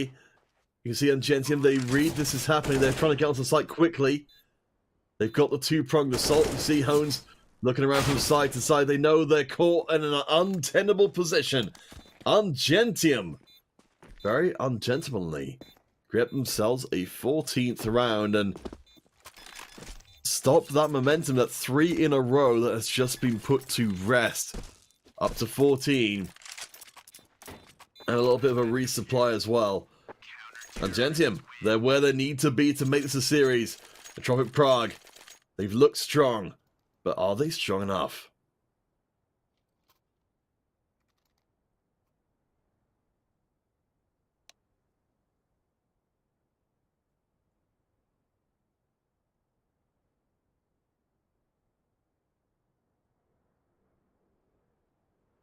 As expected, with Angentium winning that crucial round, Entropiq Prague are going into the tank. They have got Quartz, they've got Mori, both of them above 20 kills. Nobody on Angentium can say that apart from Groovy being the closest. When you've got two players who are performing at an extreme level like Mori and Quartz are, I can understand wanting to get, get that extra time with the coach, and use that time to figure out how are we going to get number 3, number 4, how are we going to win the game off of their performance.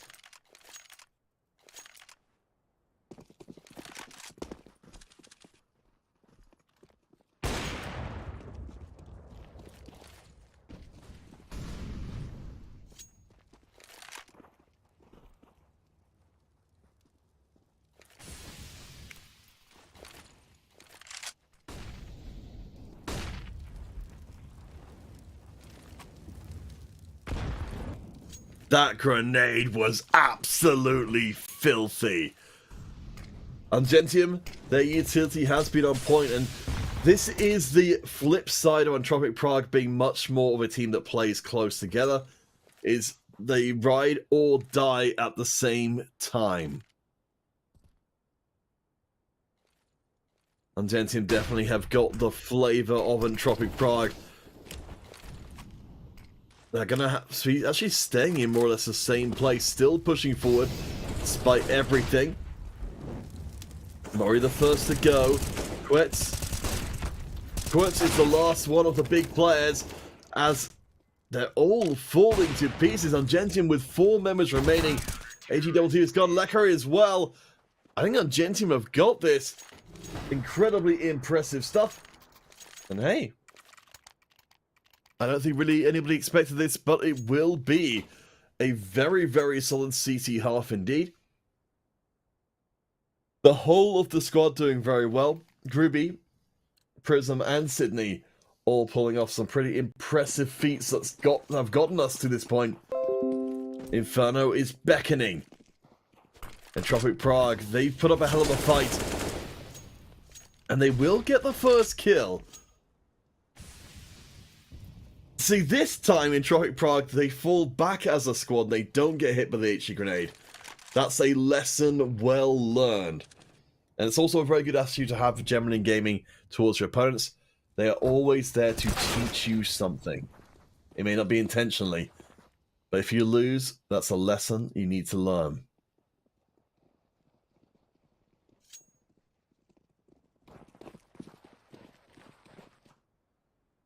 The A site, very reminiscent of what we saw from Angentium before. Threading through A short. Entropiq Prague get the plant without reply. Luz is off of sight majorly, just maybe actually just didn't want to even try and contest this one. Angentium know they're in a pretty good position, so if they hold on to their equipment, they've got themselves several more rounds that might start more strongly than this one did. I think this round is pretty much done though, so let's see what folks are saying.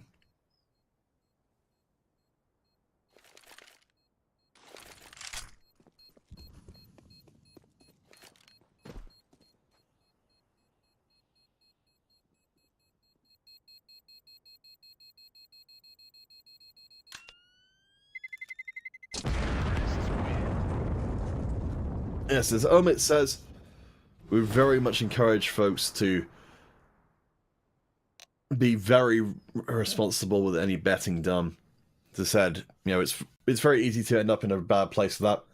So please only bet money you can afford to lose. And yes, if you ever feel like you're losing control of the ability to make those kind of sound financial decisions for yourself, it's much, much better to stop and come back another time when you can make more rational choices. Never ever want anybody to end up in a bad financial position as a result of that kind of thing at all.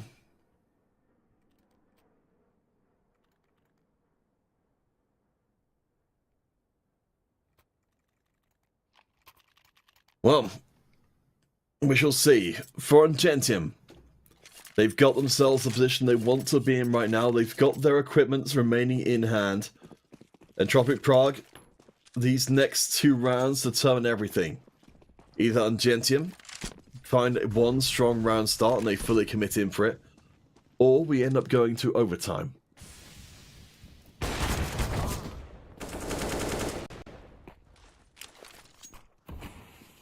Yes, the cat grenade was pretty brutal for Angentium before. I can't imagine Entropiq Prague will get caught out that same way again.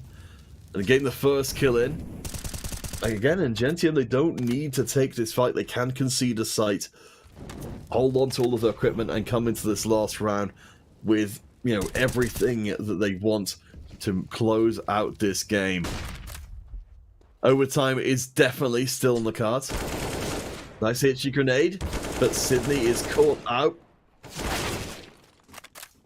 Good fire move from Groovy, but only gets them one. Surely Angentium have to give this round over. And Agent finds the attempted retreat and deletes it. Entropiq Prague, this is their round.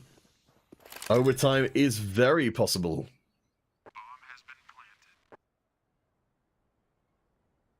I feel bad for Mr. Walker saying Angentium woke up from their sleep knowing what's to come. I'm a couple of minutes ahead of you guys. So it's always interesting to see what's being said in the context of what is to come in the future.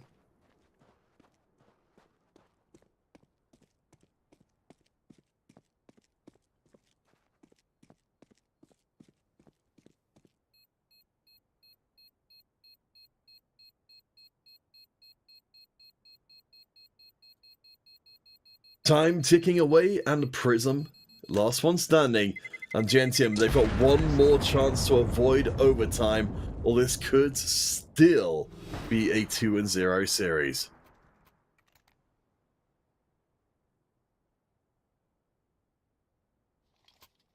Theo, can I custom mention that they go short every freaking round?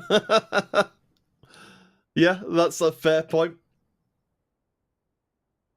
I'm definitely more on the play-by-play side of casting, so I rely on you, dear Twitch chat, to do my analysis for me.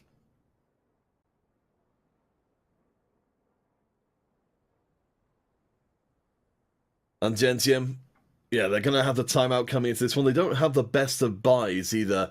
Overtime does seem very likely. We'll see if Angentium have read Entropiq Prague in the same way as you have, gentle chat viewers.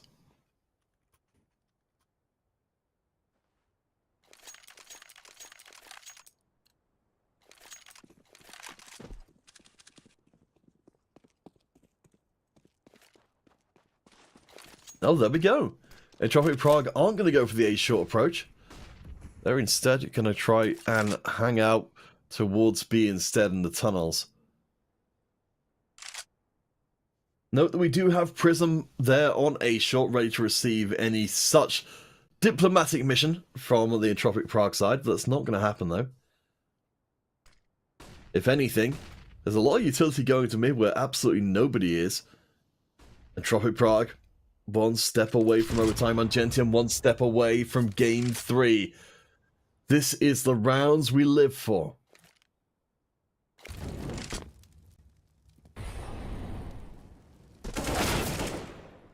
Nice drop down there from Prism. Unfortunately, Lekka was just a little bit quicker on the draw. Entropiq, now with decent control onto mid. You can see that Groovy. Oh no, sorry, Luz is poking out with the SMG. The grenades coming from Entropiq this time round. Luz will be up close and personal, gets deleted. I think we are going to overtime. Friends, country folk from around the world, brought together by our love of CSGO.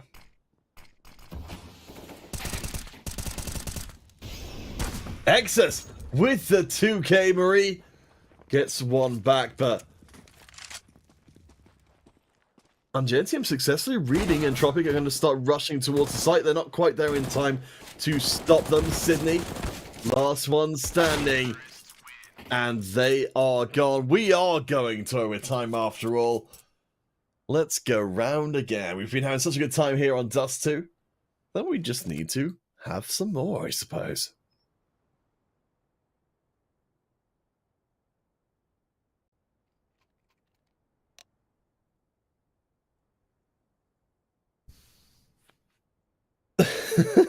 Yes, some copium being deployed. Oh my gosh. If you're an Angentium fan, it's going to be a little bit of a heartbreaker, but I absolutely agree with what you guys are saying. It did seem like it was headed to overtime for a while. As the timeout comes in, the final plans are being made. Of course, the advantage for Angentium here is they do have their coach on tap at all times because they're playing with them. It does mean they're playing without the best player, though, or one of the best players. Exus definitely gave us hope here for the round, but fortunately it was not to be.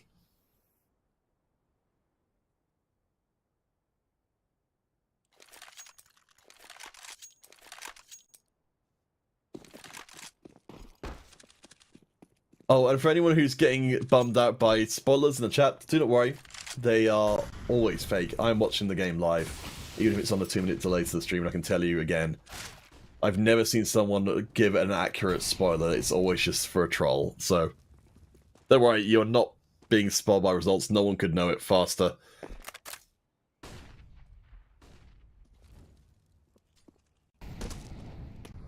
So, back to business.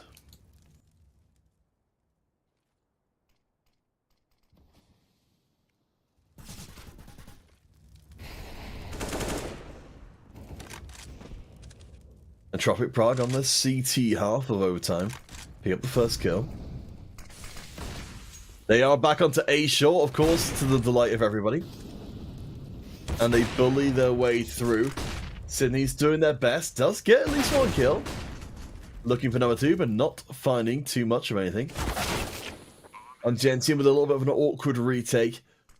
Means that this one, I think, is pretty much done. Of course, in overtime, team's much more willing to play a little bit more fast and loose with the vast amount of cash they have at their disposal.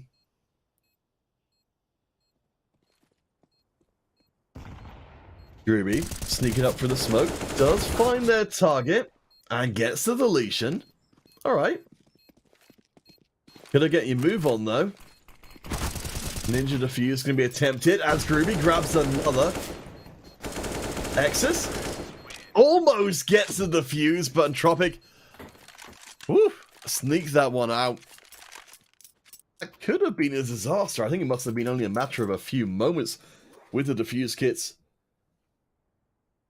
You've got to be a little bit careful. I wouldn't have minded at all seeing a body block there to provide that little bit extra ablative armor, but ultimately both are taken down. So there we go. Githio, Castle should have stepped in from Angentium.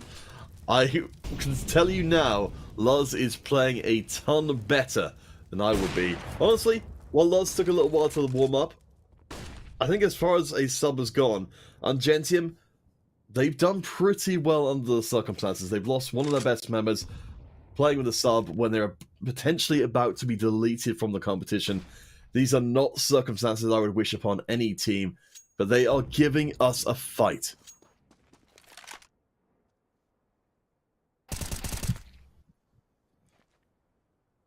Angentium, get the kill back.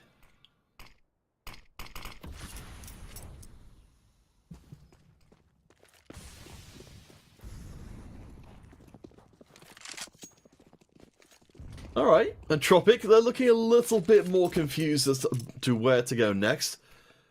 They got this first round locked down, but now it's 2-2 on the defense. You can see that the A defense is very focused towards A shot, as has been pointed out.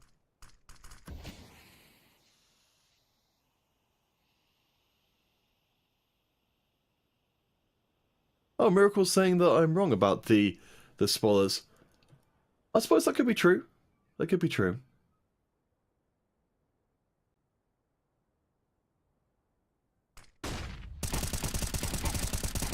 Lovely play from Prism! That was brutal! With a 3k in, Angentium are back off to the races. That was so perfectly timed. We've seen so many of those kind of plays where someone peeks out onto several members and gets killed instantly. But the flash was perfect. And we are back to dead even.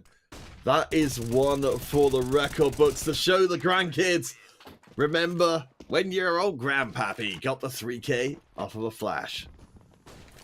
Of course, we'll be playing CSGO by the time all these players have grandkids. Absolutely.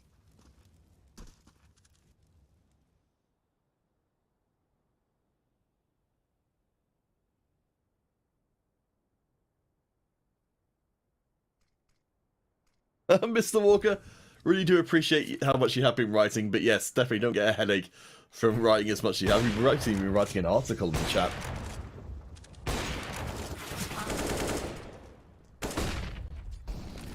But thank you for what you've been saying so far. It's been very informative. It's always great to get someone, people from who are just, from the regions or just more attached to a particular team. Because as casters, we've only got a bare minimum to work with. The stats, but we don't have the hearts of the team, the real individual history. We can only really go so far when we're preparing, looking to every match the team has played. As, oh my gosh, Angentium swings and roundabouts here. They had a good round, now it's not looking so strong. I think the city's trying for some shenanigans here, but I think it's a little bit much to ask. Do manage to hit onto Hones, but barely.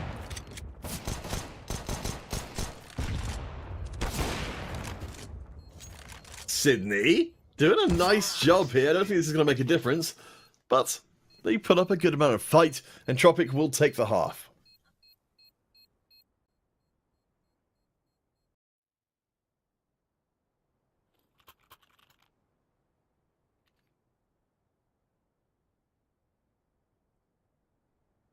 Our Pinnacle odds reflecting that this overtime is for the series, and Entropiq Prague have got the advantage.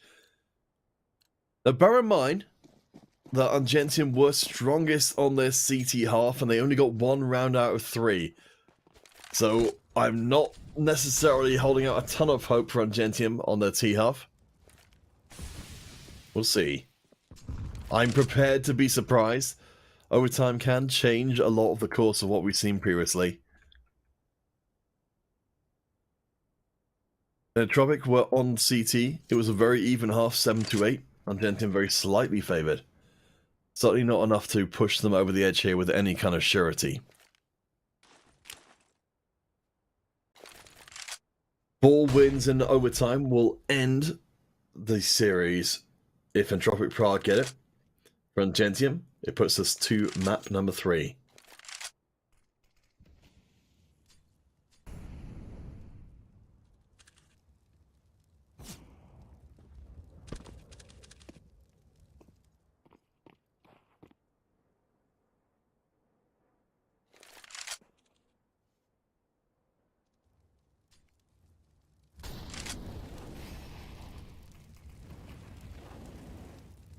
Angentium playing out this round pretty slow for now.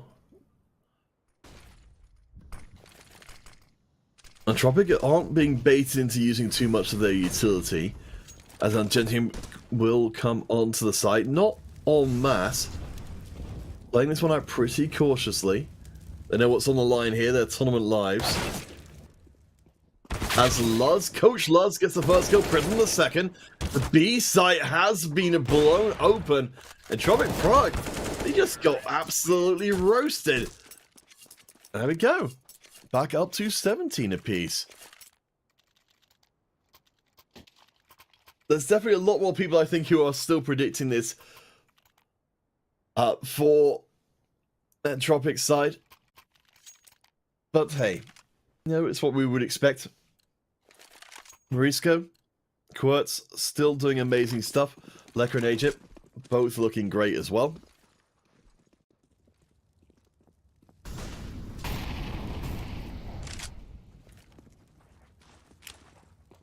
I think we're very likely to be set up here for overtime number 2.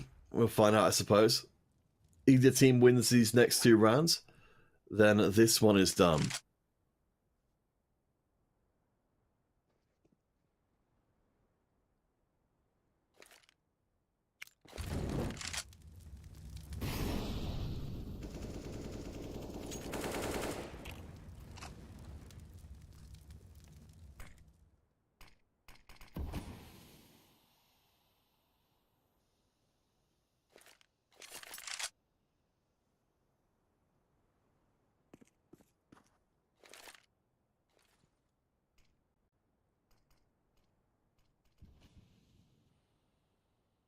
Egypt waiting there with Lecker. Entropiq Prague, solid defense. Nice rebound molly. will drive the defenders away. Good play from Angentium. Don't see that one a ton. So they've opened the door. Prague going to retreat back into pit. Veto just round the corner there. Picks up the first kill. Angentium really in trouble. Entropiq, they tear Angentium to pieces. Excess last one standing. The bomb has been dropped. Again, if either team wins 2 rounds in a row, at this point, they have won the whole thing. For Entropiq Prague, that would end the series in their favor. Excess sells their life as dearly as they can, but it's not worth a whole hill of beans. Entropiq Prague, 1 round away from closing the series 2-0.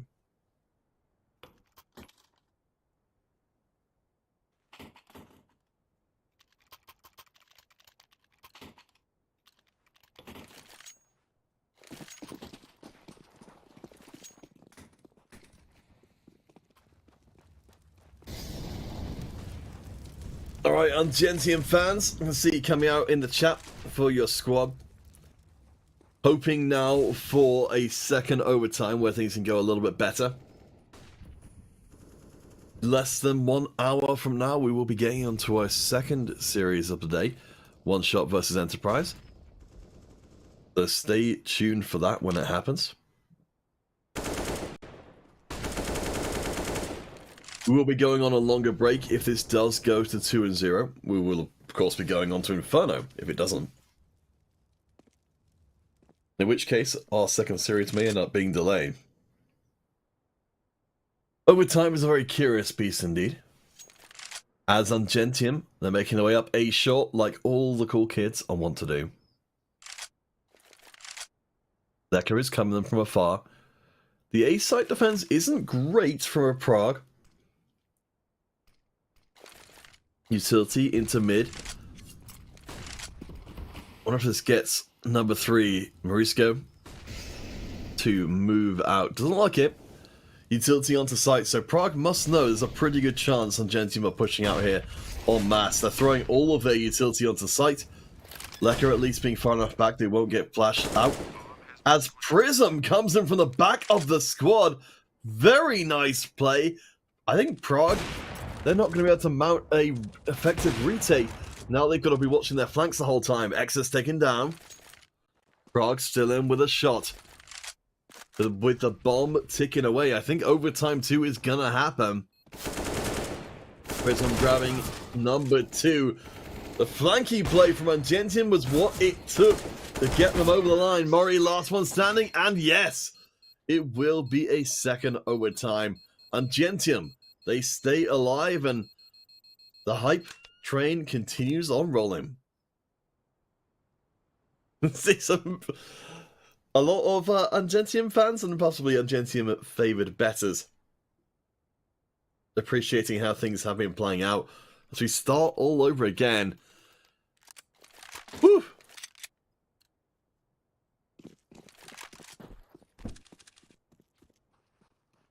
Let's get back to the fight, I suppose.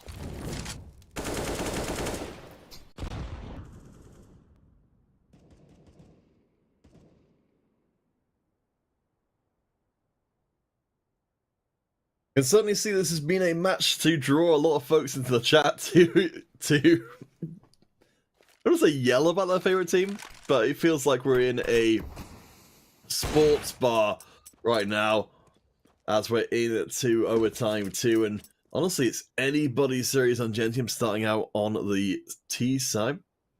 They're going to be stacking up real close, taking a leaf out of Entropiq Prague's book. We can see that Prague have only got 1 HE grenade and it's not on the B site.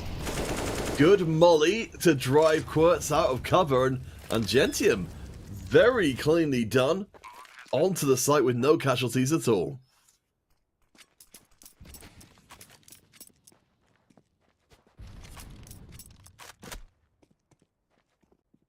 Alright, Angentium. Certainly giving Entropiq something to think about. I like the varying up of style here as well. That's a lot better than having the same thing over and over again. As folks in the Twitch chat were criticizing Angentium for Prague for before. Prague still the favoured squad, certainly higher ranked, and not playing with their coach as a substitute.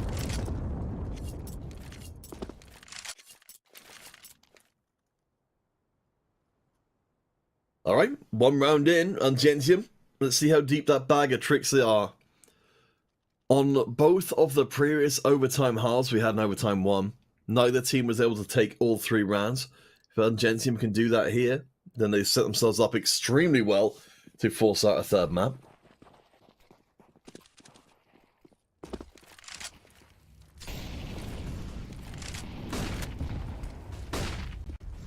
You can see the B-site defenders a little flighty as good molly out from Entropiq Prague's AGTT and Leka on the defense. Doing a nice job of holding down the air approach. See, Angentium, they're falling back from long doors. Now they're on scouting duty. We can actually see they could get onto the A site by A short as Prism gets traded. Orp still in play for both squads. Exis is going to take a little bit of a peek out onto the site, see nobody there at all. And immediately, Angentium, they don't need much encouragement to pull the trigger. The bomb being passed across. Sydney's going to go in for the plant. Angentium. They have it, and the shot almost lands down into pit, but not quite. Entropiq Prague losing control of A short. They know, of course, how effective that can be. Groovy picking up the flank, expecting the attempted retake. Prague now coming up long and getting ripped to pieces. No. AJ gets 1. This isn't a done deal. Angentium are defending mid and A short when they should be defending against long. Groovy, though, and Sydney finish off the job. Angentium with 2 in a row. That's the first time either team has gotten 2 in a row in overtime, so this could be the sign of something big.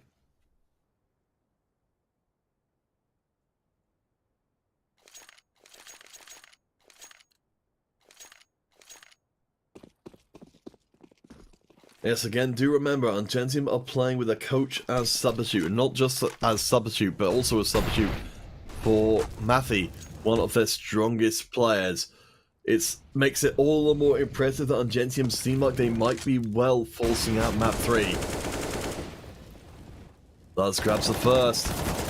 But incredibly deadly, but only gets 1 as the B site is left undefended. Angentium, they have shown great alacrity, or speediness in less fancy terms. But getting knocked down on the site wasn't really part of the plan. We've now got 3 members, including 2 very wounded Angentium members, still in play. As the A site will be scouted out by the barely alive Exus. At least Exus, the lowest health member, does have the AWP, so it's very likely that if they get into a fight, they can still win. Ruby and Leka, so very close to each other. Leka can't get across the... Ruby can't get across the ground, though, without running across Leka. Sydney comes in for the backup. Leka has got a great chance to take down 2 Angentium members at once if they realise what's happening. Sydney scouts a little, but not enough. Ruby at least is on full health. We're able to grab hold of the bomb and keep it moving. Very cautiously skipping, jumping up there. Exus says this is the place for the plant. Misses the shot. Does find a second, but not any more than that. The plant is made inside the smoke. It's down to Groovy to save it, and they can't do it. No 3-round half for Angentium, and Entropiq Prague get themselves one back.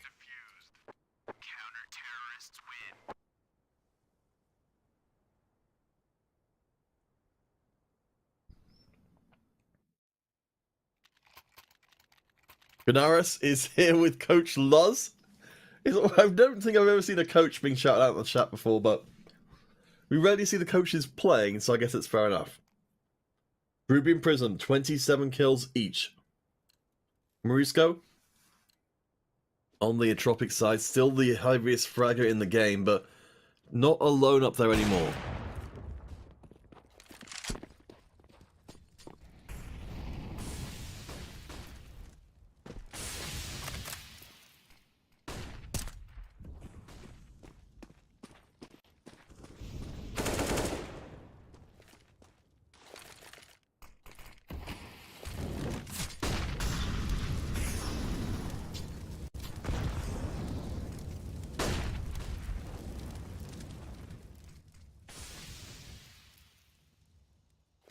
Exus out of commission very early for Angentium.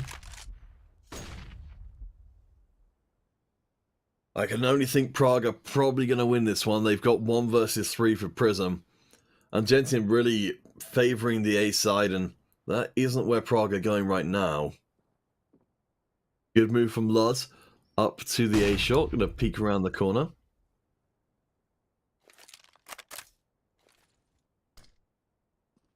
I think they are going to get spotted, though. If Luz just holds for a few seconds more, they'll be able to roll at the back of the formation, and they do! 2 kills in without reply. Breaking line of sight. Prism on that site! And it's all Angentium, now 1 round away from making it to map 3. Oh boy, that was a really nicely played round. I'm very, very impressed indeed, and honestly, I see a Pinnacle odds are starting to swing back a little bit, because when we get to the map 3, we really do not know who's going to win this whole thing. This means we are very likely to end up with a delay on our second series, perhaps even for the rest of the day, depending on how things play out. A 3-game series with overtime is a little bit outside of our time budget for each game, as Entropiq come in, Exus gets caught napping, but Sydney and Prism pick up the slack. The B site is again going to get aggressed onto, again Angentium favouring more mid-A than B.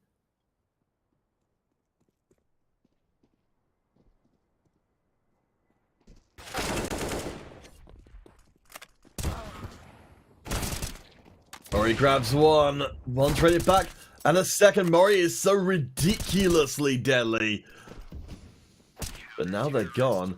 And Angentium have it! Very well done. Which means we will be going as soon as is perfectly possible to be heading on to Inferno to end out the series. So we won't spend too much time talking about this game. Stick around though. We will return after the break for the decisive match of our first series of the day.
And Morisco from Entropiq doing the same.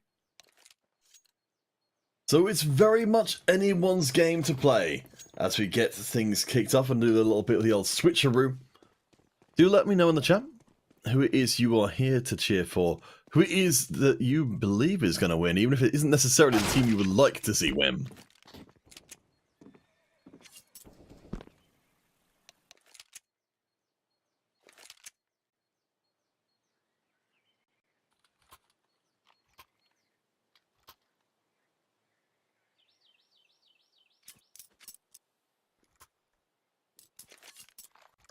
Right, looks like we've got our side set. Entropiq Prague gonna be here on the CT half. Let's say come into this one. Angentium, this is their most commonly picked map. They aren't necessarily super successful in it, but they like to play it anyway, so see how it goes. This opening volley in the favour of Angentium. They managed to hold on to 4 members to 2 of Prague's. And this one is pretty much a done deal. She went to get the plant through. That's going to leave the bomb behind, playing it out pretty cautiously, despite their advantage. We always would like to see. 1v2, Quartz is, of course, a player to watch from game 1 in particular. Really scary. Let's say Morisco. Going to be the hero of game 2 for Prague. Ludicrously strong play. As my co-commentator comes back to join me on the desk.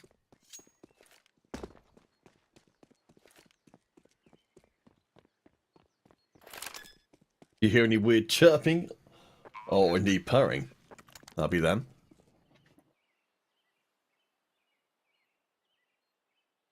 We'll see if we can have an interview with my co-caster at the end of this particular game. Assuming he sticks around for long enough. You never tell with cats. For Morisco, this is the player I want to have going onto site. The plant is made, Angentium. Going to be closing in from 2 different sides.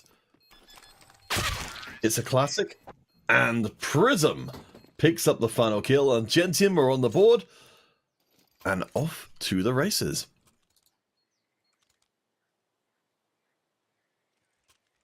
Oh yes, and it's worth noting as well, I did see them coming in to the TeamSpeak server that the teams are using to communicate. Matthew has rejoined the squad, as more eagle-eyed amongst you will have noticed, which means that fortunately their coach can go back to coaching.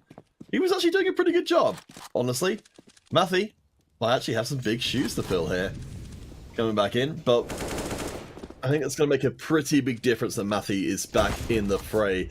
So apparently whatever was keeping them from playing was not a permanent thing, or at least wasn't a permanent thing for today.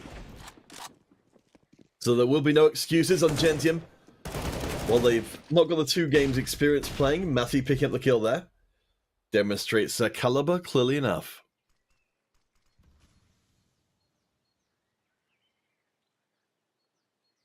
Hey McGee, how's it going? Welcome to the stream. We are in game 3. For an elimination game in particular, this has been very exciting indeed. Uh oh, my co-cast is about to leap onto my desk. Wants a closer look at the action, no doubt, no doubt. Leka from Entropiq Prague, the main player to watch here, number 1, is away from the play with the scouts, so it's going to be down to just Deagles for Prague to try and take. We've had some very passionate fans of both teams in the chat. As Garubi and Prism start to clean up, SMG going to make that more worthwhile. AGTT still proving themselves a deadly opponent, even when the chips are down. Leka, though, looks like they want to hold on to their scout. They're not going to try for a 1v3 retake. Plant is good, and Angentium locked down a second. TS McGee, for the first 2 games, the coach of Angentium was subbed in for them. That's no longer going to be the case. It's not completely out of the question that Matthew overslept the beginning, but I assume it's more likely to be technical issues than it is to be a lack of attendance. Hey, there we go. Angentium up to 2. Angentium definitely underdogs here, ranked 92 to the 67 of Entropiq Prague. Prague, pretty young squad. Around 21 years of age. Angentium, they're around 24. So a little bit more time, a little bit more seasoning. Of course, we have seen some pretty ludicrous players who play at 16, so it's not to say that for some exceptional cases. Still though, strong start for Angentium. They're coming in with full utility, keeping hold of the one SMG for Sydney to farm up a Storm. Entropiq Prague, they've got a couple of Deagles, but Lecker is deleted immediately. Good utility on the approach up of B, and Angentium, they're not messing around here. A GTT. Gonna have to deal with a ton of utility coming the way, but takes down Sydney anyway. Is fishing to pick up a weapon, but I don't think he's going to get that chance anytime soon. Flash. A GTT, they know where they are. They see the elbow poking out. The most treacherous of all the body parts. Hone's last one standing, and actually try and go up close and personal with the scout. It might work out for them.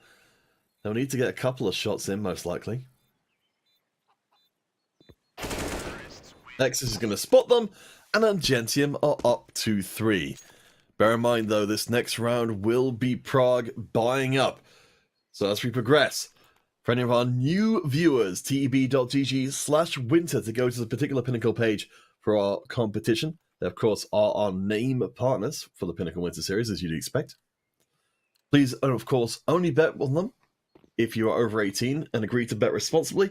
As has been discussed in the chat, it's very easy to get carried away with that, so we would very much encourage you to make sure you only bet what you can afford to lose.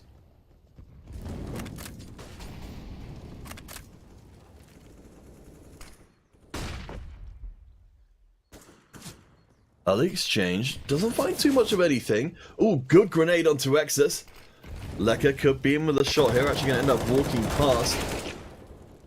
As Exus says, wait a second, there's someone firing right next to my ear. Sydney is barely alive, but Angentium keep the momentum for now. The B site will get reinforcements from Mori moving up in support for Prague. So it's 2 and 2 split across. Nothing fancy so far from Angentium. That first encounter was a little strange, but still functional.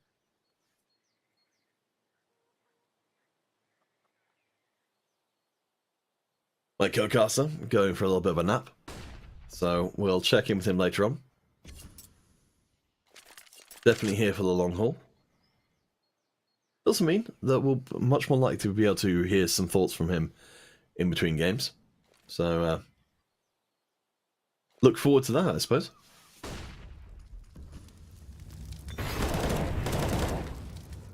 Oh boy, Quirts!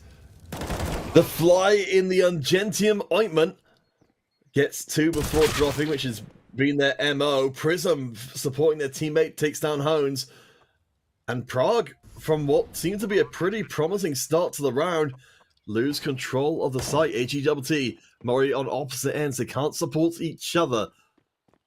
And AG is actually going to be on the run. They'll go right into the sights of Mathy.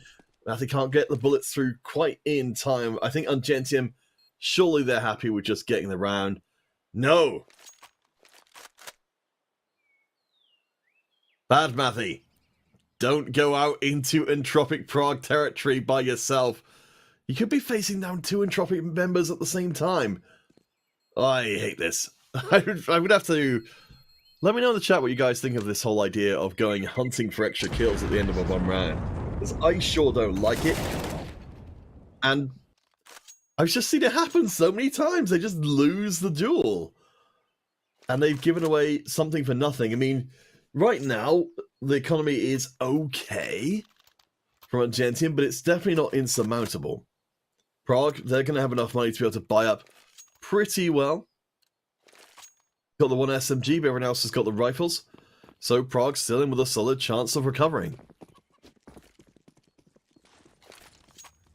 Yes, again, Coach Luz was playing for game 1 and 2, has now been subbed out for Mathy, who is on AWPing duty.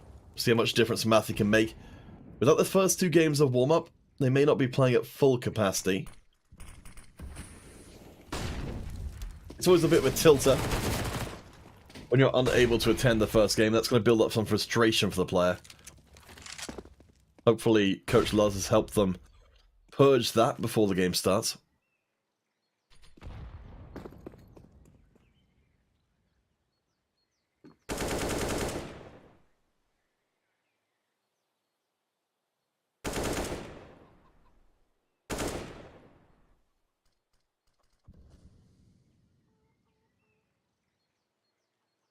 Angentium with excess down. Can't see them pushing up towards B anytime soon. Bomb being left quite far behind near spawn.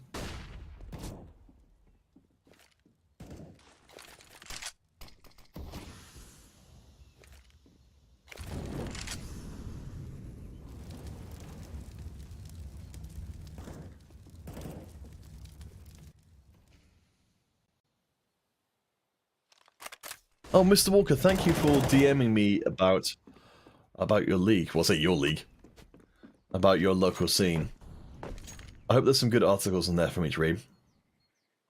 I won't be able to get to them until today is done. I'm casting the first 2 series, including, coming up a little later on, One Shot versus Enterprise, which is fairly likely to be delayed. It's supposed to start in 19 minutes, and as you can tell, that's probably not going to happen.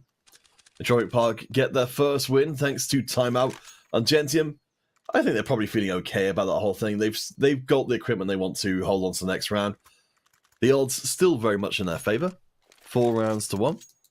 Not bad at all. We also keep our eye on Quirts, AGTT. Both of them doing some pretty impressive stuff so far, and Quirts in particular, a player who seems to thrive when pressed back into a corner. They nearly always trade 2 for 1, even under the most pressing of circumstances.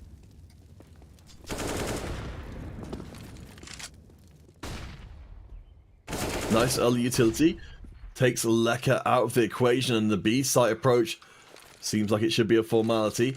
There's the smoke to cut AG off from defending. No, they actually get out of the smoke in time to move back into position. Prague going for a very heavy A defense. If Angentium realise what's going on, it's not just a bait, then they could be all over the B site in moments. Mori is on their way there. Angentium's window of opportunity is closing. They're still holding. That means it becomes a 2 versus 4 rather than the 1. In comes the Molligs though. Angentium, they've chosen their moment, but AGTT grabs 2 without reply. Mori does get picked up on the tail end, but with Prism holding the line at the bottom of Banana. Oh, sorry, not at the bottom of the line, on the bottom of mid.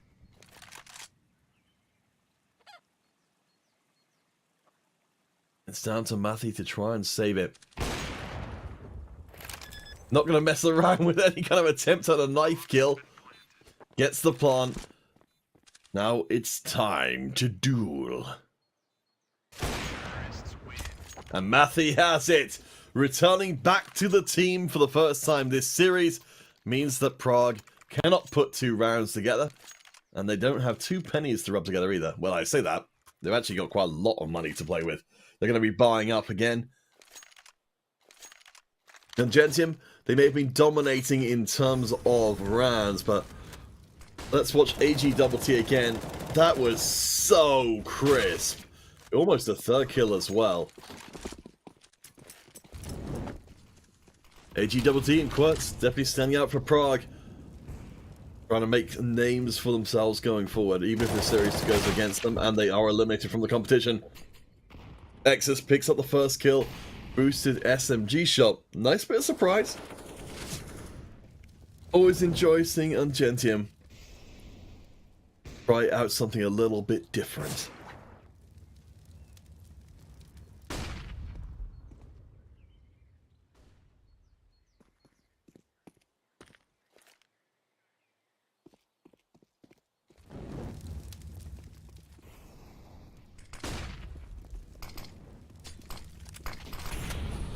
Yes, and as everyone's saying in the chat,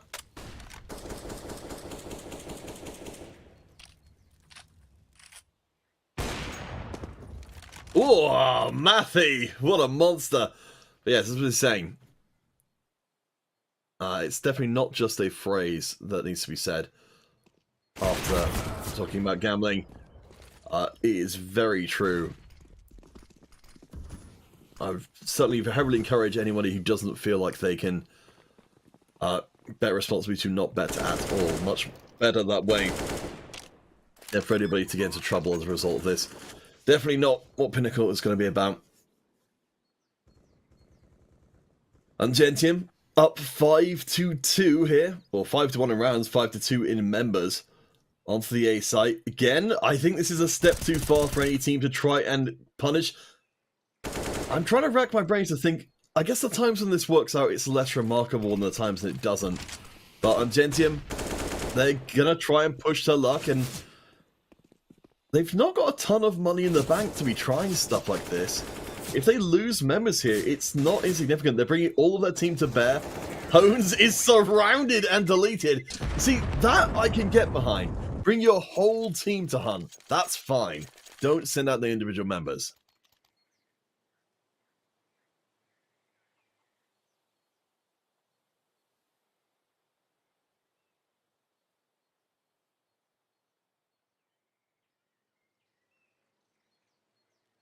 Ooh.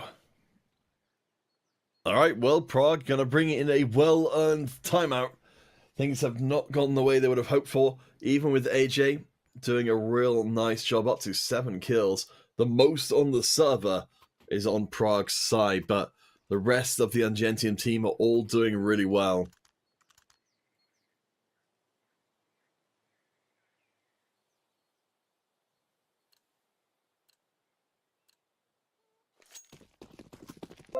It will be just the SMG for Prague coming into this round, so presumably they're going to use this as some extra, effectively as an extra timeout. We've seen some teams do this before, where they'll, they don't really have any expectations of winning, so they'll just play slowly and use that time to discuss amongst themselves what they're going to be doing in the rounds to come.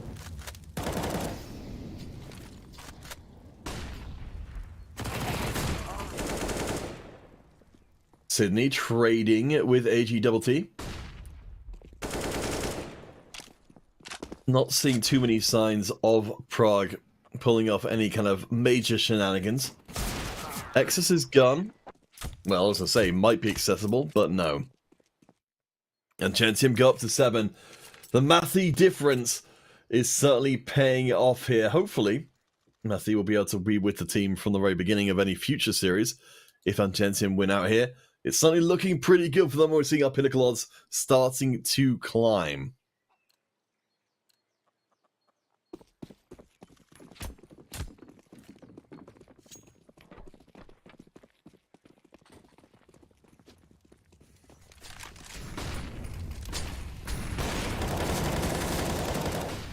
AGTT continues to be an absolute thorn on the side. Gets one and an assist on a second. Angentium, if they think they are done here, they might need to reconsider. As long as players like AJ and the Quirts are still in the equation. Owns, going to make a case for themselves.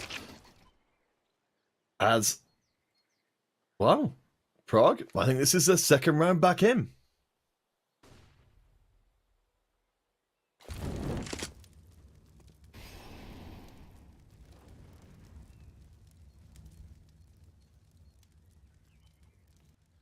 Yes, I appreciate you guys in the chat back me up on this. I don't think it's at all out of line. Even in the Pinnacle Winter Series here, I don't think Pinnacle themselves would ever want people to be using their service in a way which should cause them trouble. I won't go too much more into that, since I think we've kind of already said everything that needs to be said there. But again, please bet responsibly at all times, and only with money you can afford to lose.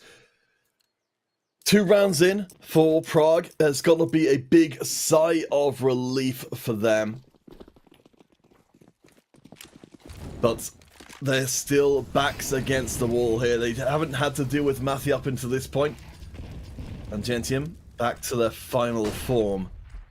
Of course, every team wins goes on to play tomorrow against another 1 and 2 team. believe that's being decided on our other stream right now.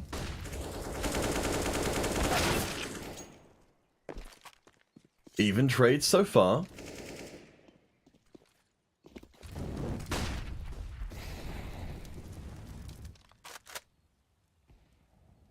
Angentium got themselves a pretty solid push towards B. We saw them last time really hesitate and miss out on a chance to go 1 versus X. In this case, they're going to do the same thing again. They're going a little bit slower. Mori is back in position, but AJ swept off of sight. Mori, the only one there to try and stop.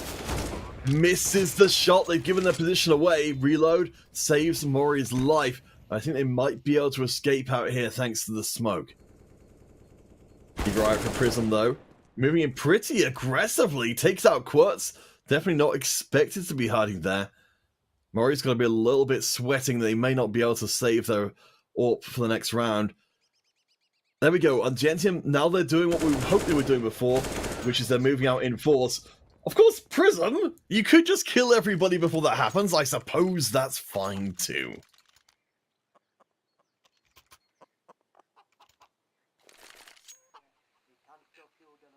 Wow, that was brutal. That was one of the best flanking jobs I've seen for a while. Prism moves up to 10, equaling AJ after that last play. They certainly shut me up when it came to sending out one member to go into a series of duels, but I suppose that's the thing. You know, Prism was able to find their way around the flank to get the kills without actually having to duel anybody. So I still think the whole run around until you get into a duel is not my favorite way of play.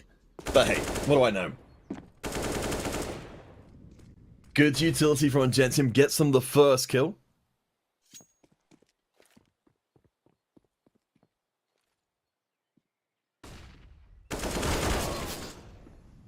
But Quartz is just that little bit too tough of a nut to handle. Or are they? Groovy grabs the kill back. Angentium, now they've got the chance, I was going to say the chance to take a site 1v2. Now they've got a chance to pummel all 4 members onto B. AJ is there with a FAMAS. This is a hyper deadly player. They spot their first target, they decide not to take it. Right now their best weapon is not being known to be there. Looking for a second target. Unfortunately, that in itself was ultimately a mistake. Matthew slaps them down, and Angentium making a very solid run through. Entropiq Prague, yeah, they are looking like they're in real trouble. Whew. Alright, let's see what folks are saying as we run this round out. Actually, while we wait, I haven't had a chance to talk about them as of yet. For anyone coming in new to the stream, do check out Extrafy. There's been this link a couple of times in chat. Really good peripheral manufacturer, keyboards, headsets, mice, and they've got customizable mice as well. They've sent some headsets to our casters, including myself. I can definitely attest it's very comfortable indeed. So definitely check them out with the code WINTER10 for a 10% discount across all of their stuff. And by doing so, you're helping to support future competitions just like this one. For Angentium, they're up to 9 rounds. They're looking real good. 2 10k members in Prism and Sydney. Prism, of course, the big hero recently with that massive scouting play to take down 3 members in a single round. For Prague, they're going to have to go into some deep thought here to recover this one because it ain't looking good for their chances. Elimination is looming. Entropiq will be out of the competition. Indeed, as would Angentium if they do not win.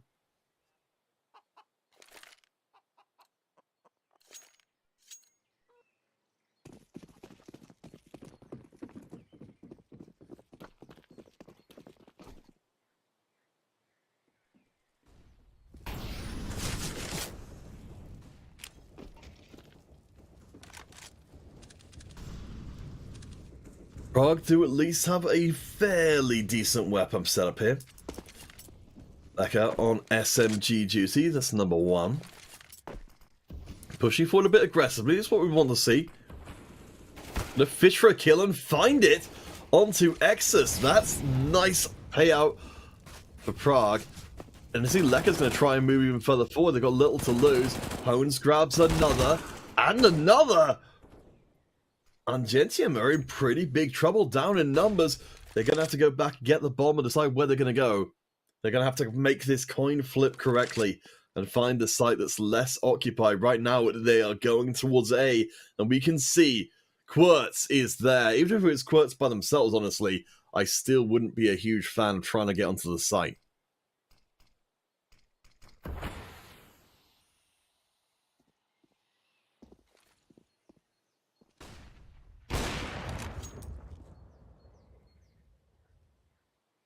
Let's go. Getting another, and Entropiq Prague.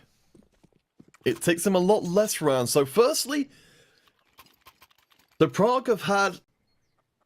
Yeah, they are building up here. So first times, it took 4 rounds for Entropiq to get a win. Second time, it took 3. This time, it took 2. So if this pattern holds, then Angentium win this round, and maybe Prague actually start to build some momentum heading into their second half. We shall see. Prague... It feels like they are gearing up, but I don't know if they're gearing up fast enough.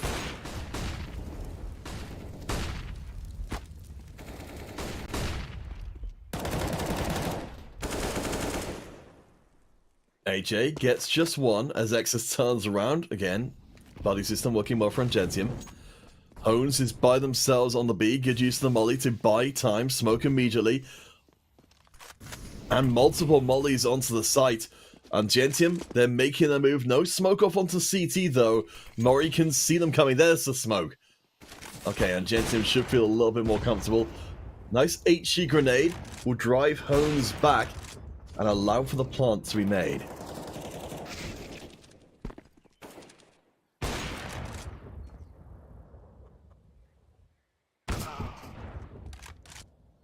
Exus gets the pick off, and it's looking like the pattern's going to hold as Exus locks down the 3k. Nicely done indeed, especially on the orb.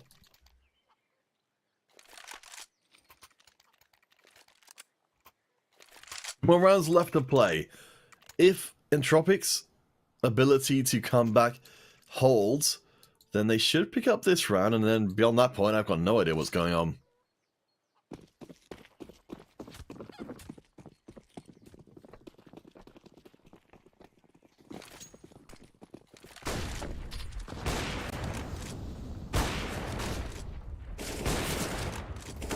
Angentium landing the first kill. This will be an eco round. And of course, I suppose that's where the pattern doesn't really hold. Entropiq Prague can't afford to buy back into this round, so they won't be able to go straight from one loss to a win. Still though, 3v3 right now.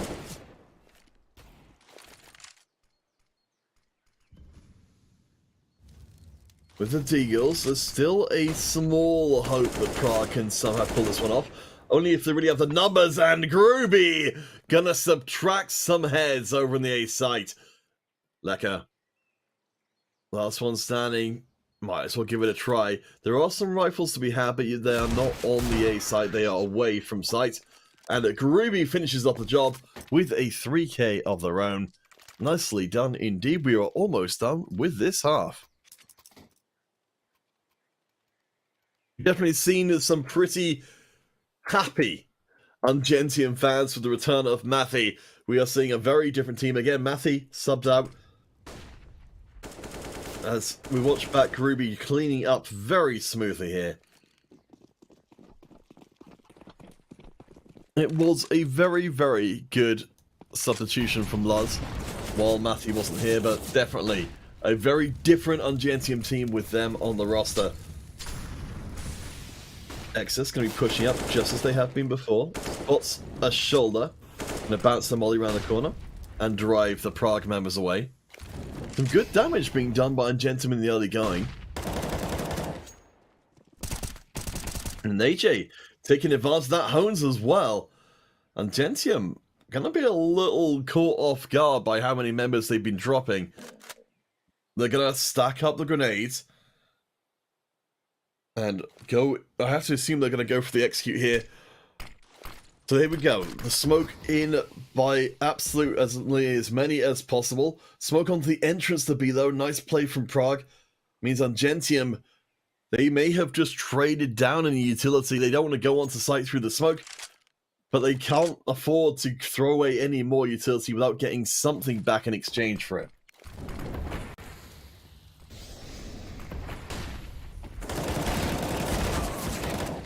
AJ on the site, and Lecker. I think this is not Angentium's win. Prague, they are so far behind, but this at least is their moment in the sun.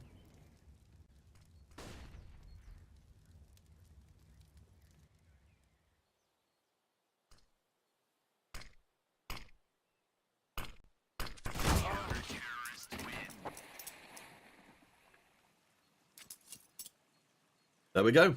Job is done. Lecker grabs the 3k. And Prague, a little bit off of the predicted pattern. It took them 2 rounds to win rather than just 1. But yeah, they are in the position they need to be. They have been getting better and better as the half has been going on. Now we switch across. We'll see if they keep that momentum heading on to their T-half.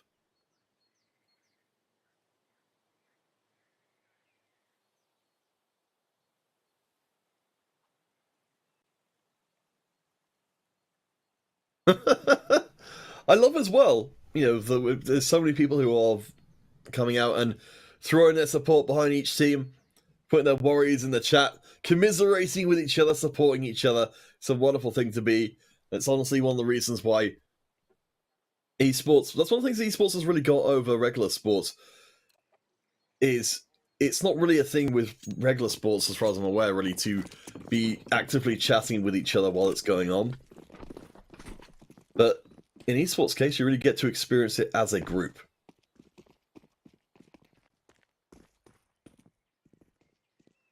Prague gonna be pushing up pretty aggressively into Angentium's single member.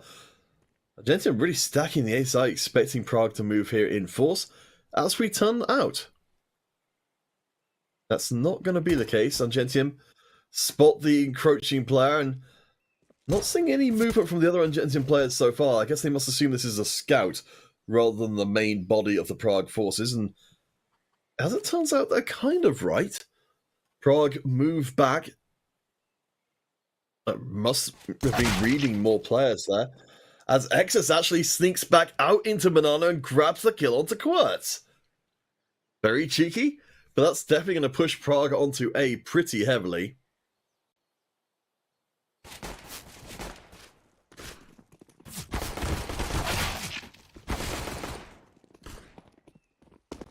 Prague bust onto the site and destroy everything.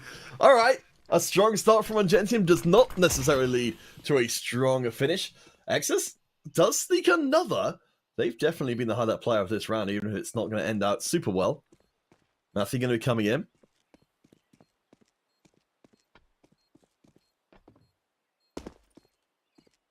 Proof kid? Yes, I am. Absolutely all for they, them pronouns.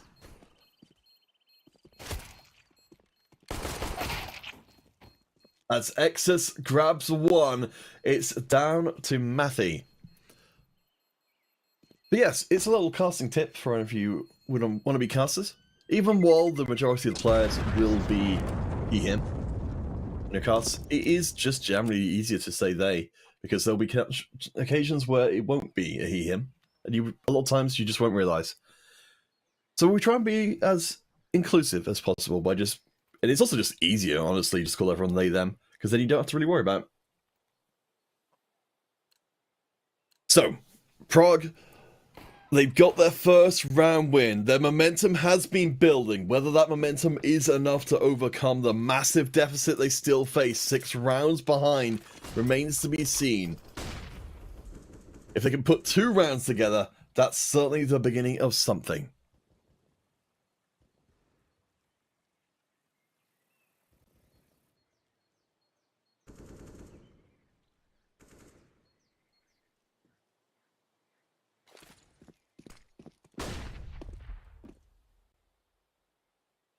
Prague, they have spent every last dollar to come through as strongly as possible. They've yet to put 2 rounds together in this map.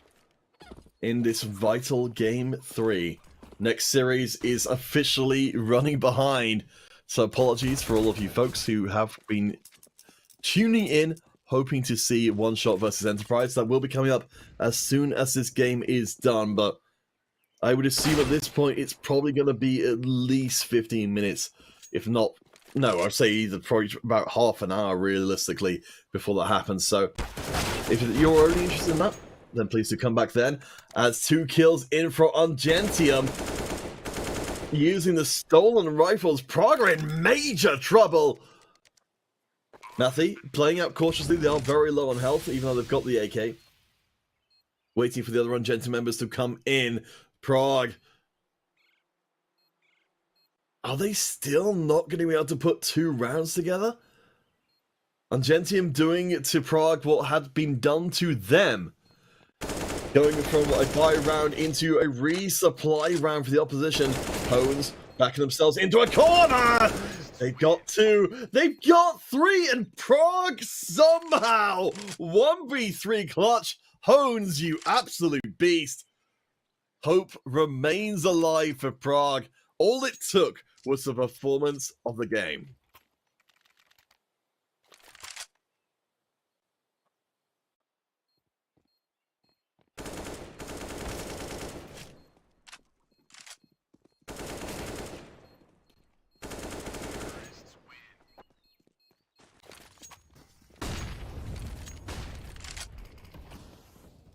Oh my gosh, I'm looking forward to seeing the chat once that one comes up. But we've still got business to attend to. Prague. They've now got their 2 rounds in a row. The sea change has arrived. The promised land for Prague. You keep on trying, you keep on plugging away. And eventually, you're going to get to the turning point. Angentium going to be stacking up A. Moving Sydney back to support B. 4 members coming in here, Exus. Nice disengage! Almost grabbed 3. Hones taken down to single digits. Sydney there to try and pick up the pieces. As Groovy tries to go in for a flank, but gets caught by AJ lurking. And because of AJ's lurk, the path to the A site is laid bare. Really nice play from Prague. Goes off flawlessly. Angentium, they thought they had the round in hand, but instead they played into Entropiq's hands. I have to think this one is pretty much done. The plant will be made. It looks like Angentium, they actually are going to take this fight.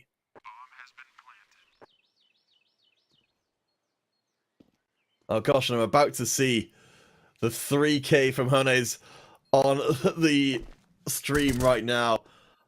I'm looking forward to seeing how much people lose their minds off of that one. That was bonkers, but Sydney is bonkers right here and now. Getting hold of 2. Prague. They cannot hold on the site, but the fuse is good. And while Quirtz does steal another kill, that's going to be it. Angentium, they get their first CT round. The money is not looking good for Prague.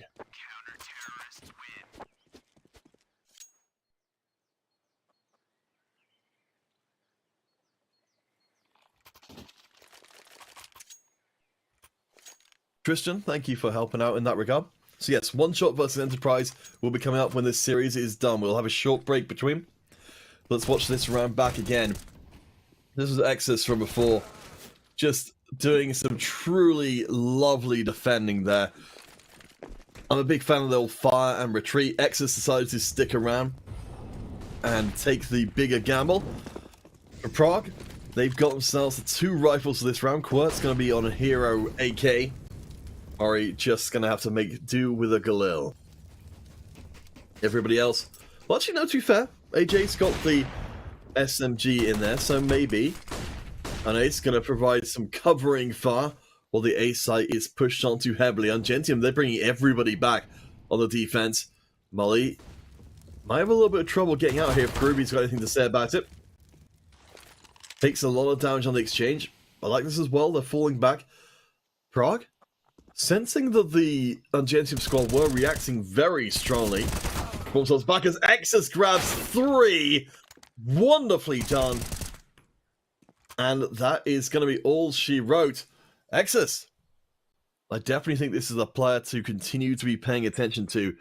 While the rounds they've been kind of really performing in have been relatively few and far between, when they do come through, particularly on the defense, they are absolutely brutal. Exus up to 19. Okay, well, no, sorry, I'll leave my words and say, there we go. Exus kill leader on the map. This has been their time to shine, and they've been shining pretty damn brightly. Angentium, 3 rounds away from staying alive in the competition. Prague, a long way from doing the same. Doesn't seem like overtime's on the cards here, so we should be able to get to that one-shot Enterprise series without as much of a delay as been initially anticipated.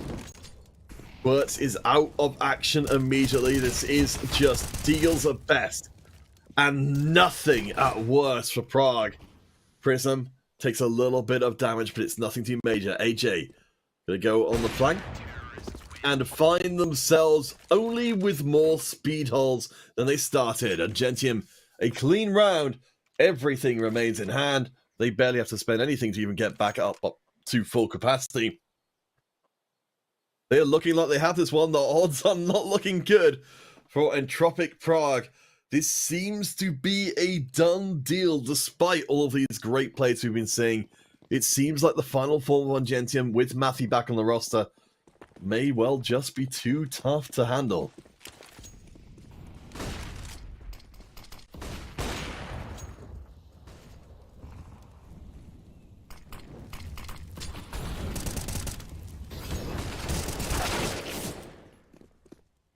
Murray does get the first kill.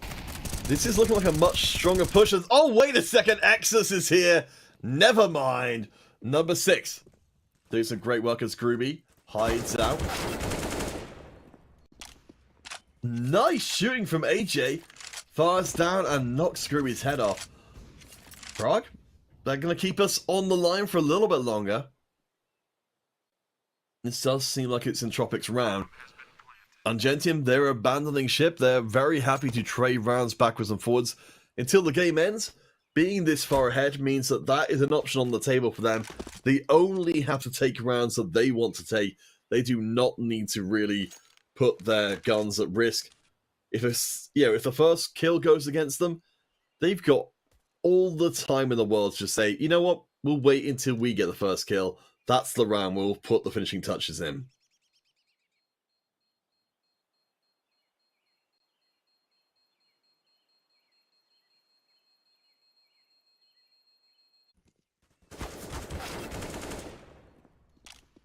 You get to see there AJ providing a little bit of extra support for the squad. So 7-14. It took. So for Prague, they are currently even on the half, 3 rounds apiece. They need to do a lot better than that if they're going to come back and get themselves to tomorrow's play. Again, this is Elimination Town. One team we shall see no more. Do let me know in the chat which one of them it is. As Matty gets the boost. Nice flare cross. Doesn't hit the shot, but I like the attempt. Want to see a little bit of spice. And I like this from Angentium as well. As we're saying, you know, they don't need to take any rounds they don't feel comfortable in their current position.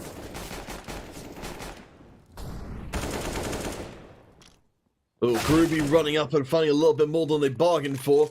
This is surely Prague's round. Matthew misses the shot. And again, and is put down. Angentium, they're going to have to sit some rounds out. They've got very little money left. It's only Matthew who's got... Well, Matthew and Sydney who've got a decent amount. Exus on the 5k as well. You know what? I'll retract everything I just said. Money situation's okay for Angentium, but it's not... I don't think they will still buy up next round. We'll find out, I suppose. For Entropiq, they're starting to build up a bank balance. Around 3k across 3 of their members. And, of course, holding on to their AKs and the AWP. They're going to go on the hunt now. As a Prism It's amazing how often people turn away at exactly the wrong moment, even when there isn't a flashbang. But again, I suppose it's more memorable when they do when they don't.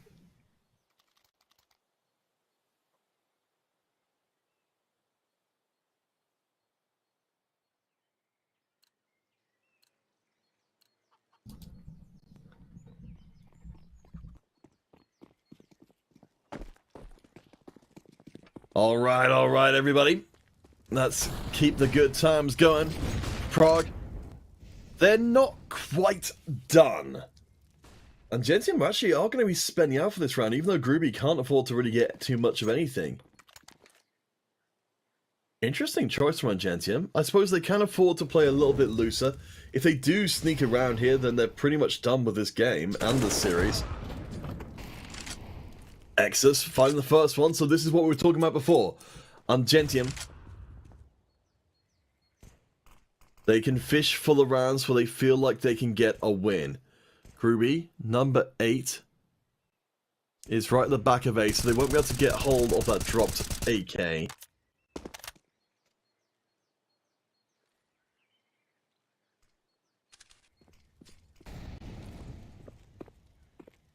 Again, it's great to see how invested folks are in this, our first game of the day. Prague. They're stacking up. They are coming through. Prism and Matthew are waiting for them. First points of contact on both sides of the site. No kills, no damage being done as of yet. Prague, they're making their entry. Matthew is not in a great position. Prism, unable to cover them, gets one before being dropped. It's 3v3. 2 of those 3 are off of sight, though, as Groovy is killed. Prague, for the first time on Inferno, they're going to be able to put 3 rounds together. Can it be overtime? It's not completely impossible. Comebacks have already happened in the series so far, so Angentium very close, but not close enough.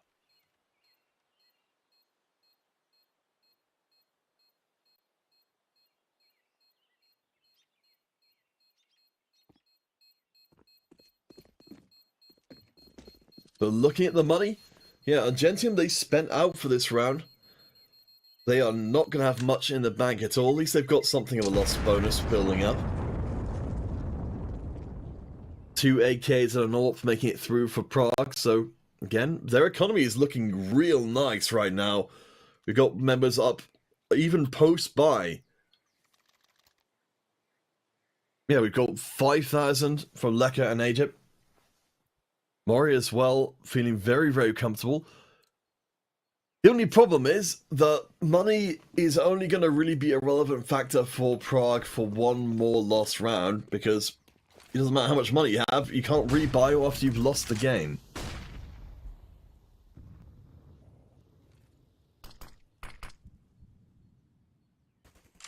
As Marcelo says, Exus definitely the focus of attention for Angentium and will be one of the 2 Silent Stem 4 users heading into this round.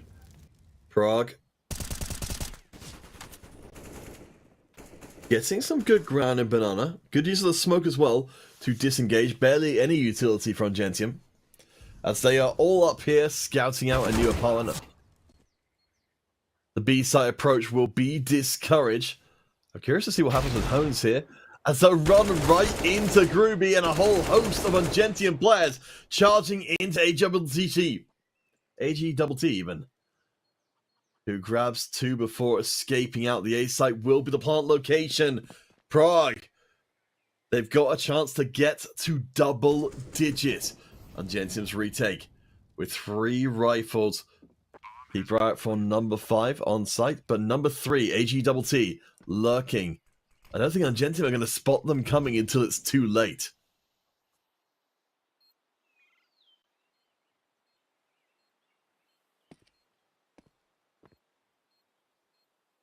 Sydney up on high. Nice hop across. More of a platform game than a first-person shooter, as Mori will fire back. Gets that first kill, but AG, there's the luck paying off. 3 kills so far. They're on the hunt, but no, Sydney finds them first. It's time to duel. No, time has run out. So busy focusing on the players that I didn't notice Entropiq. They have managed to get the destination. And I think a lot of this is thanks to AJ.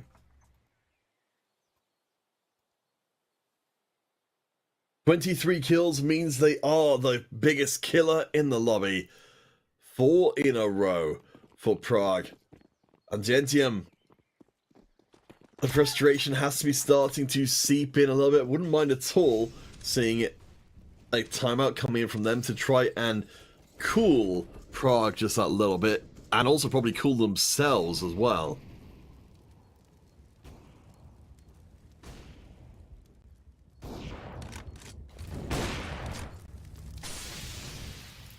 Exus looking for the shots.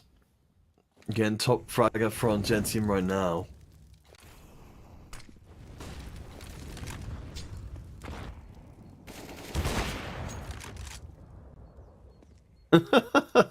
Rafa Brewer, thank you for your insight on the key rounds, by the way. Much appreciated.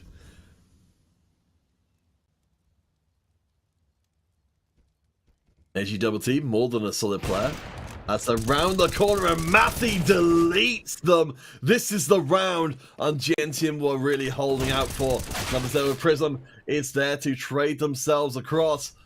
Prague, they are out of juice here. They've got the money to buy back in next round, but they were trying with all their might to avoid the situation. They're still going to go for A anyway.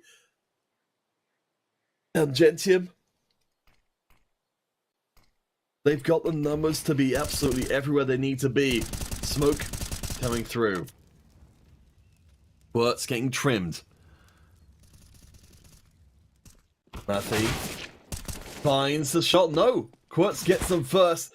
1v1 on the site. Quirtz, have you got what it takes? Gonna try for the plant. No, faking it out. And Groovy is the real deal. Up to 15 for Angentium. This is for tournament lives. Prague, this will be the last you see of them in the competition if they do not win this coming round. Money doesn't matter anymore. You cannot lose or you are done.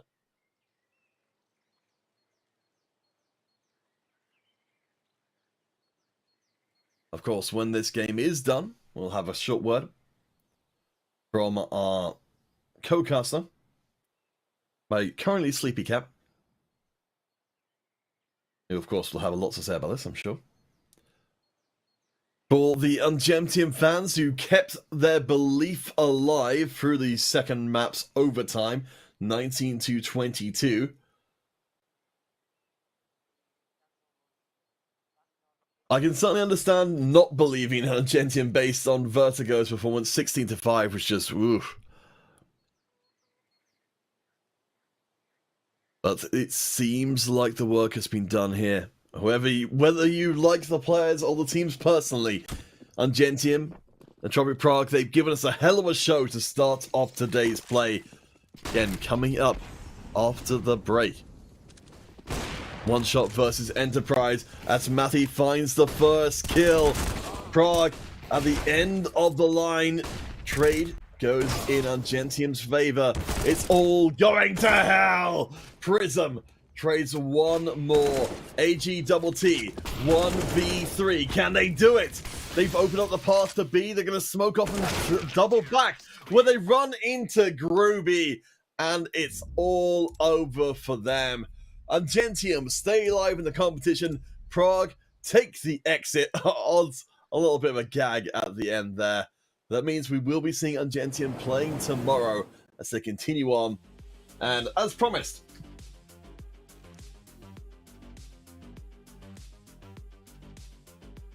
we have Paws, my co-caster, with opinion on the game. Looking his nose obviously means they're very impressed indeed. Looking grumpy means that they're unsatisfied with that match not going to overtime yet again. There we go.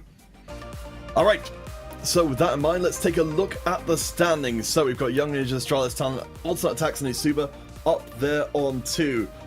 See Kova went to 1 and 2 as well. Angentium will be joining. There we go in just a second. So that's our 2 1 and 2 teams so far. Of course, the 1 and 2 teams will be playing against each other tomorrow to try and keep themselves alive. There's still a possibility of taking a run all the way through the tail end of the week. They'll have to play all the way up to Friday if they're going to get to playoffs. It's going to be a pretty big ask, but we may well, we definitely haven't seen the last of Angentium. We may not have even seen the last of them in the tournament overall. For now, though, as I said, we will be taking a short break. One Shot and Enterprise will be our second series coming up.